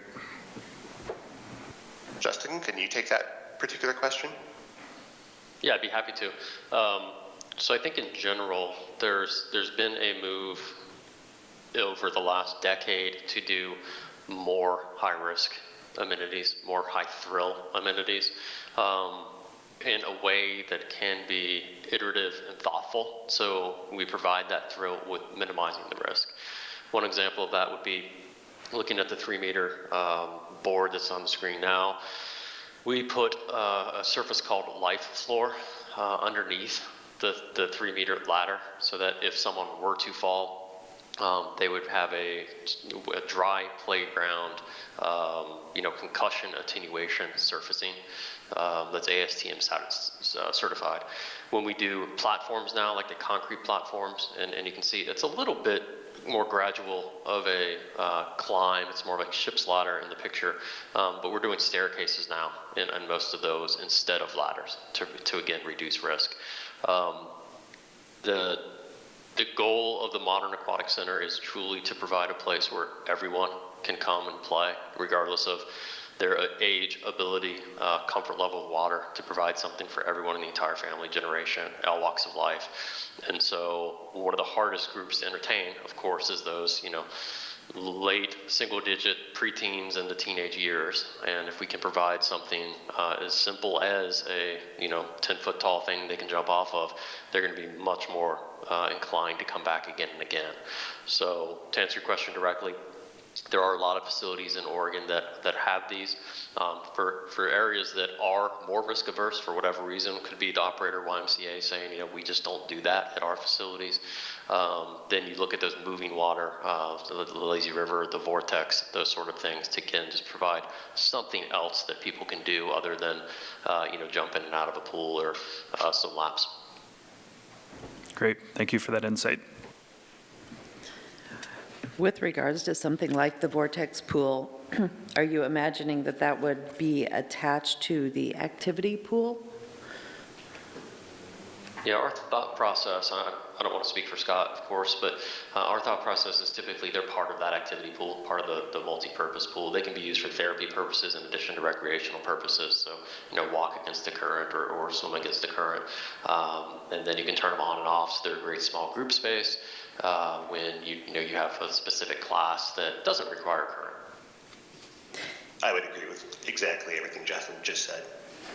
Okay, and with regards to the activity pool, what exactly is planned for it now? It looks like it has that zero depth entry with some splash toys and then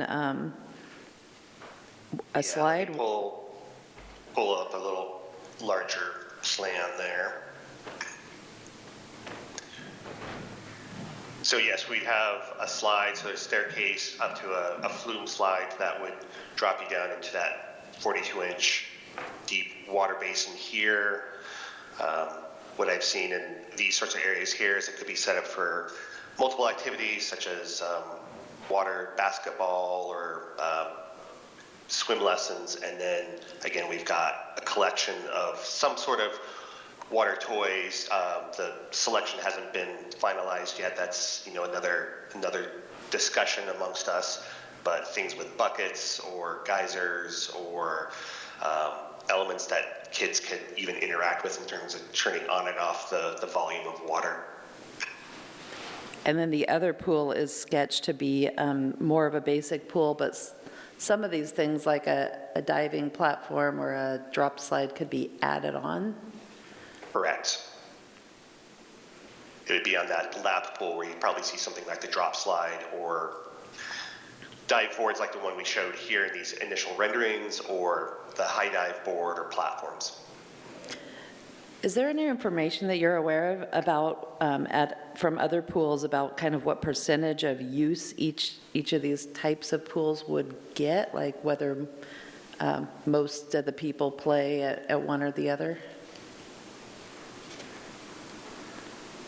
Justin, that might be a question that you might have a little bit more insight on. Sure. It really depends based on a lot of factors. For instance, the demographic, within your area, the age, the ability, the other competing facilities. If there are other facilities close by that offer water park amenities, for instance, someone who lives halfway between Grants Pass and Medford may be going to Medford because they've got 2 big slides and an interactive climb-on structure, and so it might minimize the need for you to do that here, or vice versa. Maybe because they're building that, you want to provide something larger here. In general terms, though, to answer your question directly, the lap pool is going to be very busy for swim team use early in the morning, right after school through the evening hours, and it's not going to be as busy during the day. You'll certainly get your lap swimmers, your fitness swimmers, and those things, and that's if you extend into shoulder seasons. During the summer, it's going to be fairly similar, although swim teams do alter their times in the summer, and I'm not sure exactly how that happens in your community, but swim teams will dominate that pool. The other pool is going to be really busy on weekends, really busy on hot days, to the point where you'll have 6 to 1, people in that pool versus in the lap pool. One of the things we look at with these rectilinear bodies of water, like the lap pool, is using more inflatables, things that can add that fun element into it. Those can be additional revenue opportunities as well when you sell wristbands or what have you, birthday party rentals. So we can do some things to make that pool a little bit more entertainment based and not just, someone swimming laps over a little black line. Yeah, it's interesting you mentioned that. I did a kind of informal survey with some middle school students last week, and I had 2 different groups of middle school students, and they both mentioned inflatable rentals. But it's been my experience with public pools like this that there's an apprehension maybe on the part of management to do inflatables because it blocks visibility. But are you seeing it at other places? Yeah, in fact, we just finished with the fall trade show season, and I was talking with several different manufacturers of those inflatables, and every single one of them had their best year ever last year by over 30%. So that, proof's in the pudding that people are buying them. Also, when we talk to operators about using them, provided you can have enough staff, they're extremely popular. Where you do have staff concerns, which is an issue within the aquatics industry and other industries as well, they won't get as much use because you need at least one person on either side, and preferably a rover or someone in the water as well. Thank you. Brian?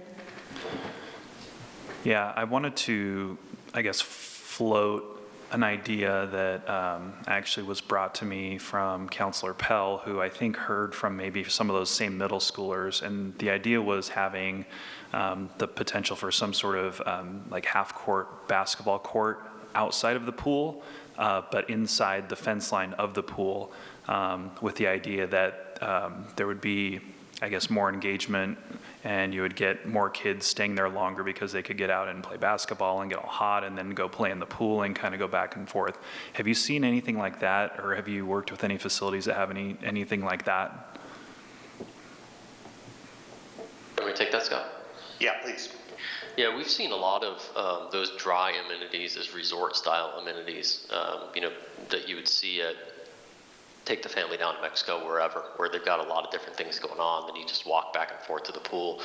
That could be bocce ball, that could be shuttleboard, that could be basketball, that could be dry volleyball. We try to avoid sand volleyball around pool environments. It can mess with the water chemistry a little bit, and the sand just blows everywhere. But any of those turf-based sports certainly provide another layer of that, providing something for the entire family, so everyone can come and enjoy the facility. Because you raise a great point. I mean, if you've got 4 kids, chances are one of them may or may not, enjoy water as much as the others. So providing something for them to do, and then we'll work. Scott will put some outdoor showers off so you can wipe the grime and sweat off them before they jump back in the water. Great, thank you. Has anybody asked our swim teams? I don't know that we have an active summer swim team that is interested in using the pool. Does anybody know? Not off the top of your head, Brian? No, I mean, as far as I know, we just have the high school swim team at this point. I'm not sure what the status is of the summer swim team. Okay. Just, he did mention that it's sometimes 6-to-1 use on the activity pool versus the regular lap pool during summer recreation hours. So I guess I would just ask everybody to keep that in mind as we move forward, that my own personal experience with my 2 kids was that the amenities are where it's at these days. And, from the time they were babies and we were using that zero depth entry toddler pool area up until they were teenagers and going for more of the high drop pools and twirly slides and all that business. That's where it's at. Joel has a question. Well, it's just a comment, Sarah. When we had the pool committee, we did have a coach of the swim team. And they do use the outdoor pool. It doesn't invalidate what you just said, but it is a high use, and a lot of our kids have been on that team. And they travel around to swim meets around the state, from Lakeview over to the coast in the summertime. Okay, thank you. Yeah, absolutely. I know it has been used a lot that way in the past. I just wasn't sure if they were still using it for that. All right, any other questions for our consultants?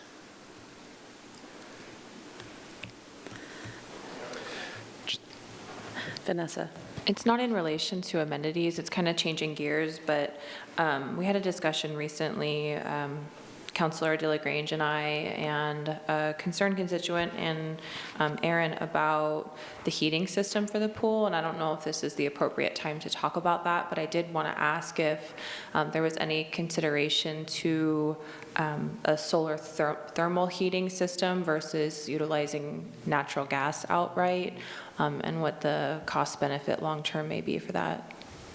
So one of the things that we're going to wrap into our final schematic design report that would include the cost estimate is looking at a couple options. One would be your more traditional natural gas-fired boiler system for pool heating. One would be an all-electric boiler system for that, and then one would be what is called a heat pump chiller.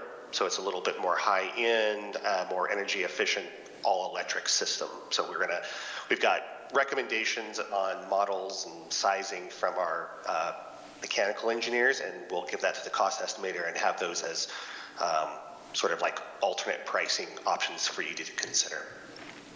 Thank you. Rick? In a lot of private homes, you see a rubber bladder heater system for their pools. Does that work on large pools as well, such as the one we're talking about? It can. In fact, at Amazon Pool, we don't have the rubber bladder systems, but we have more like a fixed shell solar water heating system. And what I've heard in the past on that one is it actually is a little bit too efficient in that it can overheat the water in the summertime. But it's certainly an option for pools like this. So in your follow-up later on different ideas, will it include information on that type of system? Yeah, I believe one of the next steps that we'll be doing is setting up meetings and consultations with the Energy Trust of Oregon, who will help us kind of evaluate various technologies and see what seems to make the most sense from a functional standpoint as well as from a cost standpoint. Thank you. Brian, oh, he's good. Okay, any other questions? Before you do your deliberation, Chad Westbrook did confirm our current pool is 10. Thanks. 10 foot deep. 10 foot deep, thank you. Any other questions? All right, I think just to touch base on where we're at price-wise right now, I think, have you done any sort of cost estimation, or what are? No, it was our understanding to wait on giving information to our cost estimator until we've had today's discussion, so we could be able to direct them on any sort of amenities or features we might want to price as options to the project.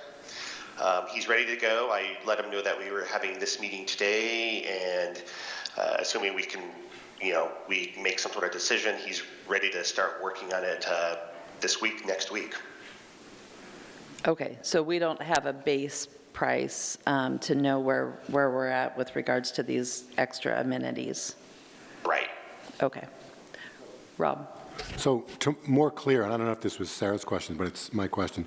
So regardless of what the amenities are, we have no ballpark at all as to what a bare bones pool of this footprint would be? No, I was trying to get an idea of what percentage of the total price these amenities would turn out to be.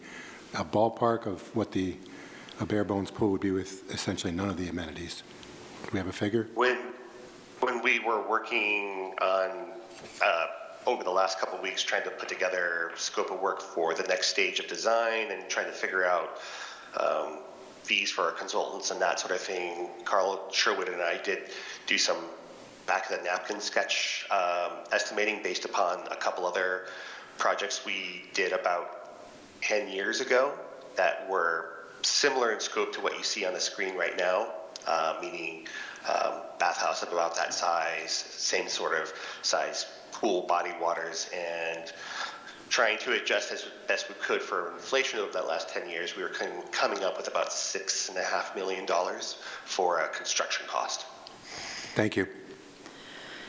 And then when we talk about extra amenities, I'm going to assume that some of these require extra staffing and some of them may not. Is that fair? I mean, as far as lifeguard staffing, if I just pick one, let's say we wanted to add a small lazy river on the edge of this activity pool, does it require an extra lifeguard or two if there's a lazy river? Dustin, do you have any thoughts on that? So most likely it would. A lazy river, the attraction itself doesn't require anything. It's the line of sight, right? Because you got a raised bond beam. So you need to be able to see on both sides or if there's angles involved. Same thing with, you can see the picture there. I mean, anything that's raised produces a potential or, a dark zone where you can't see. So if you're asking me in general terms, how many extra lifeguards would be needed during hours of operation, I would say one if you have a lazy river or vortex, just because you're going to want to ensure that you have clear line of sight to, all the water. And then with slides or a diving platform, is it typical to have an additional lifeguard, like manning each attraction? Yeah, so depending on the slide, the drop slides typically would just be one extra staff. They'd just be dedicated watching the water, but helping, police the traffic at the ladder as well. With a more traditional water slide, you typically see two because now one's required to be at the top, on the landing, and then one down below. For your rope swings, one probably would be enough, thing with the aquazipping. For the great thing about a splash pad is there is no additional staff needed because there's no standing water. That doesn't seem like, you can do a lot of that same program within the beach entry portion of the activity pool. So that may or may not be more or less attractive because of that. But the benefit of a splash pad is it does not require a lifeguard. What other amenities do we have? Water basketball, water volleyball, unless they're instructor-led, typically don't require an additional staff member. Am I missing anything? I think that covered all the ones that we talked about today. Just a quick question on that. We currently, in the plan we have right now, we have the 3/4 meter board. If we were to go to a platform or a 3-meter high dive, does that change staffing? Is there, I guess, does the 3/4 meter dive require an extra lifeguard or no? I would think any time you have that amenity open, you're going to want to have it staffed. To prevent people from being in the landing zone, to get people back to a ladder who had just gotten into the pool, those sorts of things. Every lifeguard protocol or Starfish, all the different ones that are out there, Ellison Associates, they all recommend that diving boards have a dedicated attendant when in use. Thank you. Rob? So the splash pads that are pictured in the handout, it would just seem like, I'm just wondering, if a splash pad were smaller, would it reduce the price much? Because we've got all that paved area around the pools. I could see how any one of these, how the price tag could go way up if you started with nothing and you had no pavement, no concrete, there was nothing there. But I'm just wondering if to increase essentially overall attraction for someone that might have much younger children, along with some slightly older, older kids, you could have, if you had a smaller splash pad near the kiddie pool, so to speak. I'm just wondering if there's a way essentially to not spend $150,000 or $450,000 to have a small splash pad near the kiddie pool. So I'll field that one if that's okay, Scott. Yep. So splash pads are considered by Oregon Code to be their own body of water. So if we have a splash pad, it needs, let me take one step further back. There's two types of splash pads. One would be a flow-through system where you just have potable water. It runs through and then it goes off to either be used as gray water or into your storm or sanitary system. That's not very sustainable. It's something that our firm does not recommend. We do everything we can to prevent people from doing that because it's just not a great solution for environmental reasons. However, it is legal by code, so my job as a consultant is to make you aware of all your options. That is a very inexpensive system. That could be somewhere around $100,000. You're paying for the concrete, thickened concrete that's good for use in water, wear and tear with UV, and then a booster pump and the features themselves. If we go to a recirculating system, it's treated exactly like a pool under Oregon Code. So now we need our own set of filters, pumps, heaters if you're going to heat it. They typically are not heated, but if you do, there's a cost there. A UV system for secondary disinfectant is highly recommended by all national codes and mandated by most. Not mandated in Oregon, but we'd still recommend it. That kills things like Cryptosporidia, Giardia, E. coli instantly that are more prevalent in bodies of water where kids with diapers are going to be.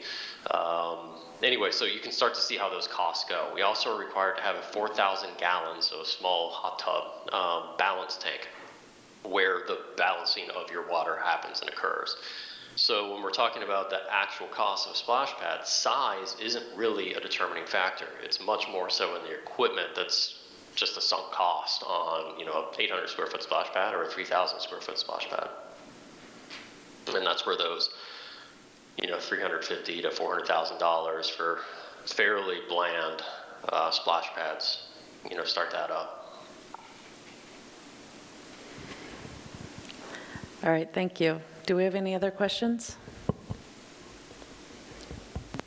Brian? I'm sorry, I have one more. Regarding the depth of the pool, some of the amenities would require a deep end and some would not. Are we going to be able to kind of get a cost estimate for a pool that is a depth that needs to be for like a platform, and then also get, are we going to be able to see what the added cost is to have a deep end for that amenity? We definitely can get that information from our estimator for comparison. Okay, thank you. Anything further? Nope. Okay, I think that's all our questions for now. Thank you. And council, any discussion? Brian? Yeah, no, I'm really happy that we got this information, and it makes me more excited about the pool project, seeing the potential of what it can be and what we could do there. So I'm excited to see us move forward and hopefully pick one or two more amenities and get the project going. And again, the way I was planning to sort of approach looking at pricing for various amenities is using what was, call it the base design that you see on the screen, and then looking at whatever amenities you find most appealing and treat those as alternate pricing so we can see what the cost difference add is for those. Thank you. Rob? Well, I think that I'm not sure what the admission to the pool was most recently, like this year, but I think that we as council would be wise to consider the fact that the greater the admission, obviously, the better that helps to absorb the cost of running the pool, whether that's paying the YMCA or whether the YMCA gets all that money. It should be more attractive to them. I would think that drop slides and things of that nature would do nothing but just increase admission, which in the long run essentially helps absorb the operating costs. I would think that that would be true for whether or not we've got great amenities for little kids, whether or not we've got a drop slide or high dive. As Brian mentioned earlier, I also am very sure that if there was some kind of basketball court or half court, it would also increase the number of admissions. They're just another reason for as they say, single digit or young teens or whatever to want to spend the day at the pool if they can go play basketball and swim. So the more attractive we can make this, while it's an upfront cost, in the long run, I think actually it's going to essentially be a money saver as far as being able to cover operating costs.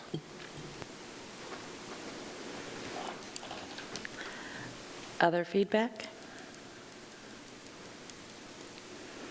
No? Okay, what's the next step here? What's our timeline, I guess? Well, I believe Scott stated that the cost estimators could begin work either next week or the following week. In your slide deck, on the very last slide, I had potential next step alternatives. So we had RSA submitting those, next week or so, and then we are going to continue to engage with Energy Trust of Oregon. They've already, we've already been having conversations, but we'll continue to have that, particularly as you finalize, which amenities, because I think that that's pretty critical today. If we could just get that, if there's one in particular, so that the cost estimators can come back with as accurate a cost as possible, as well as with this Energy Trust of Oregon conversation. So assuming that happens, and Scott, maybe you can add, but I mean, I was thinking, late December, early January, we would get that back, and then we would be bringing that specific number to you, to council, so that you know what that cost estimate is. And then the green light would have to be given to RSA to start phase 2, which is the engineering and the more detailed design on the project. Right, I think that's correct. When I had initial discussions with the cost estimator, they would need about 2 weeks to do their work. Given that we're kind of going into the Christmas season, he might want a little bit more time just because everyone is out of the office and about doing things. But end of the year seems realistic to have some numbers back to present to you. Sure. We're not going to get to it for another month anyway. I guess for the council, a couple of these ideas require a little bit different layout or different construction concept, whereas some of them, maybe the rope swing and the drop slide are things that can be added on to this base plan. So they need some feedback about whether we want them to provide estimates based on the plan that's been provided here, or whether you want something different. Brian?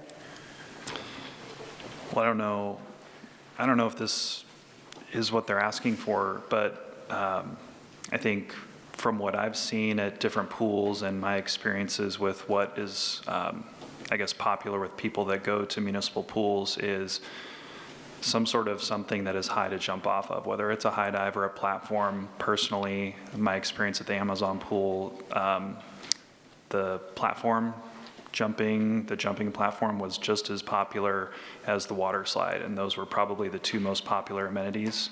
And given that we are, a river town with the Rogue River and the Illinois River nearby that are both very popular swimming spots, and people do a lot of jumping out there. So I, in some sense, feel it's fitting that we have some sort of jumping platform at the pool as sort of, I guess, training wheels for younger people to learn how to do that properly in a safe way where they're supervised before maybe they're going out and doing it where it's more dangerous. So personally, I think that the platform is what I would advocate for the pool. I've seen it be successful at other pools, and I think it would fit our community really well.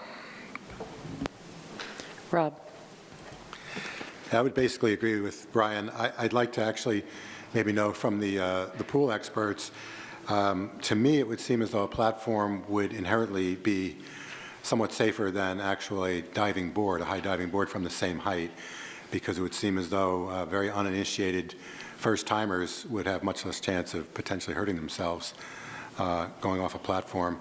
I know that virtually every teenager that I know, and I had 4 kids come through Grants Pass, anytime they went out swimming on the Illinois or wherever else, it almost always included jumping off the rocks, and that's for myself included. So yeah, jumping is definitely, going from some height is definitely a big attraction for essentially all kids. To me, it would really be I don't know, I think we'd be missing a big opportunity if we didn't have at least a platform. I would think that a platform's got to be safer than the dive.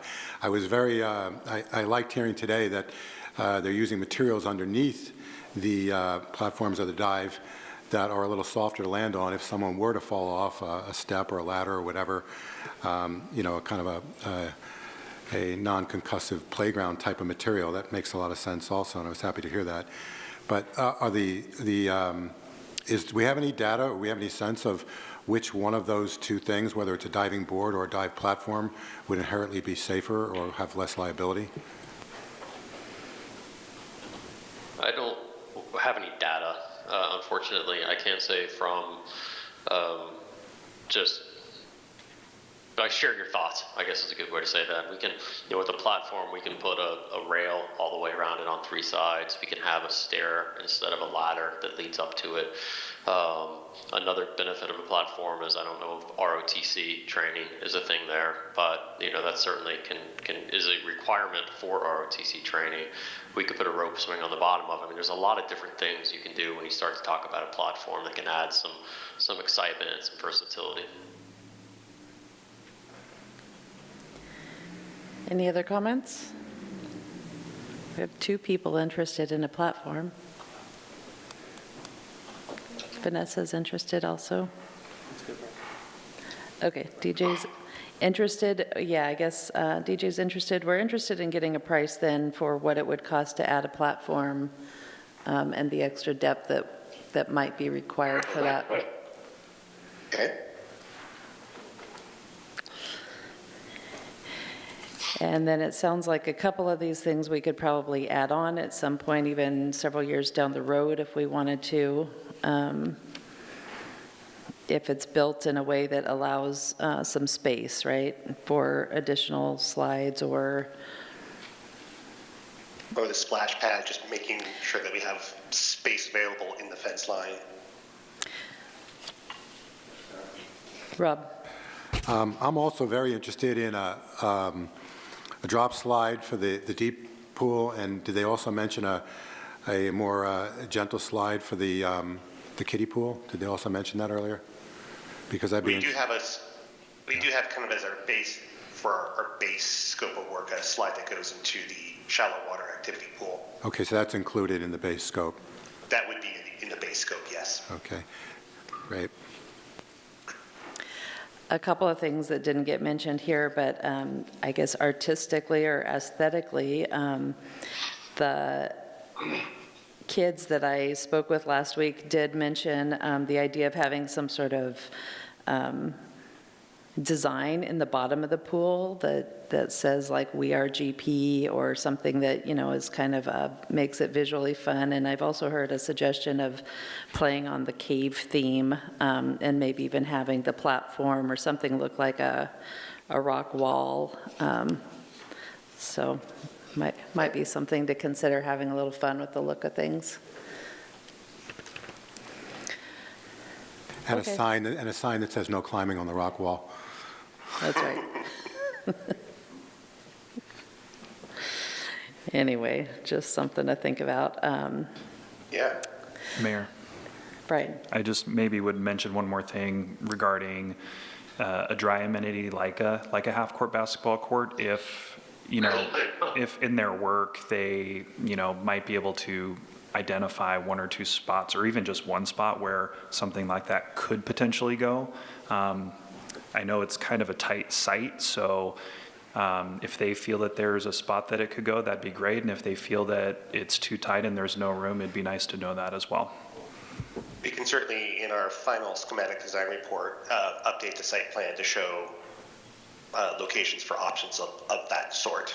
I think also, you know, thinking location for if you wanted to think about a splash pad down the road, just making sure we kind of got a logical spot where it could go. Joel?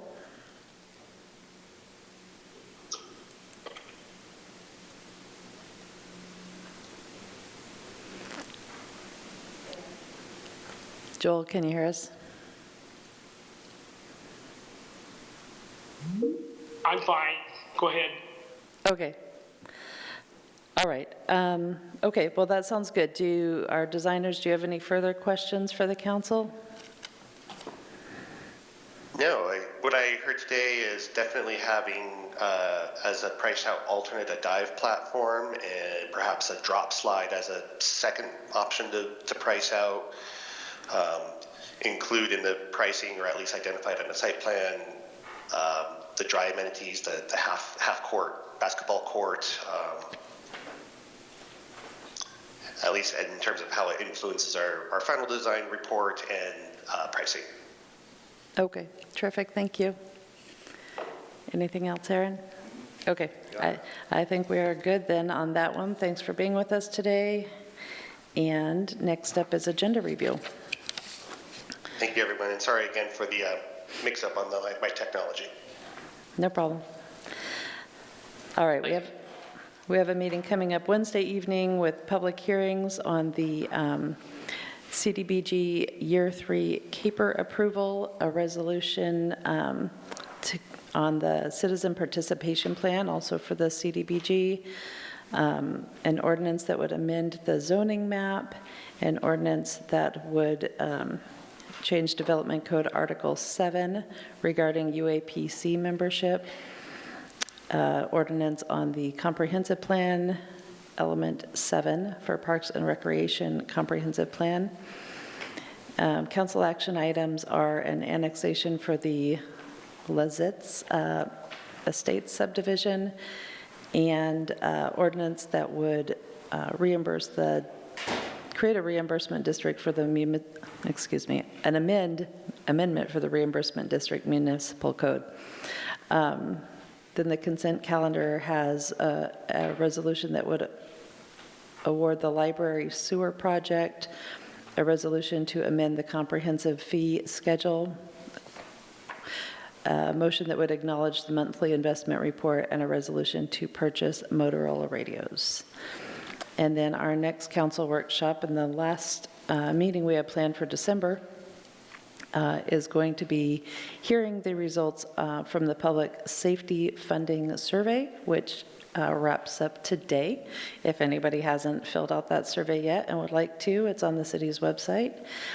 And then we will have an executive session regarding labor as well as the performance evaluation. Any questions about those items? Dwayne. I'm just hoping on, can you hear me? On December 18th, we can at least vote on a public safety level, and all counselors be ready for at least that vote. We usually don't make votes during Well, I'm just asking workshops. that question, that we can at least give a signal what we're going to do for them for level of service. And then I have a question about Allenwood property, the thing that you sent to us, and then I sent back about a timeline. No response from you guys there. I just wonder what it was going to be changed to, or stay at 30 days. For the RFI.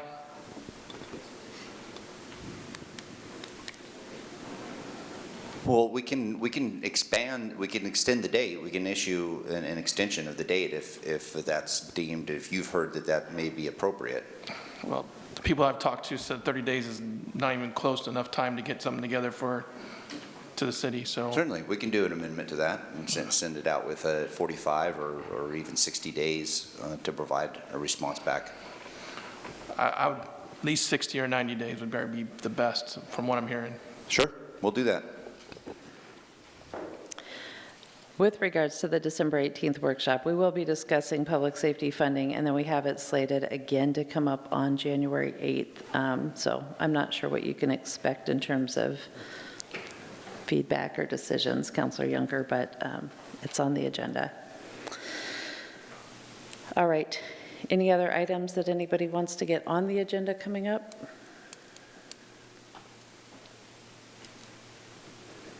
All right. How about a motion to adjourn? Brian. I move to adjourn. Seconded by Rick. All in favor of adjourning the workshop today, say aye. Aye.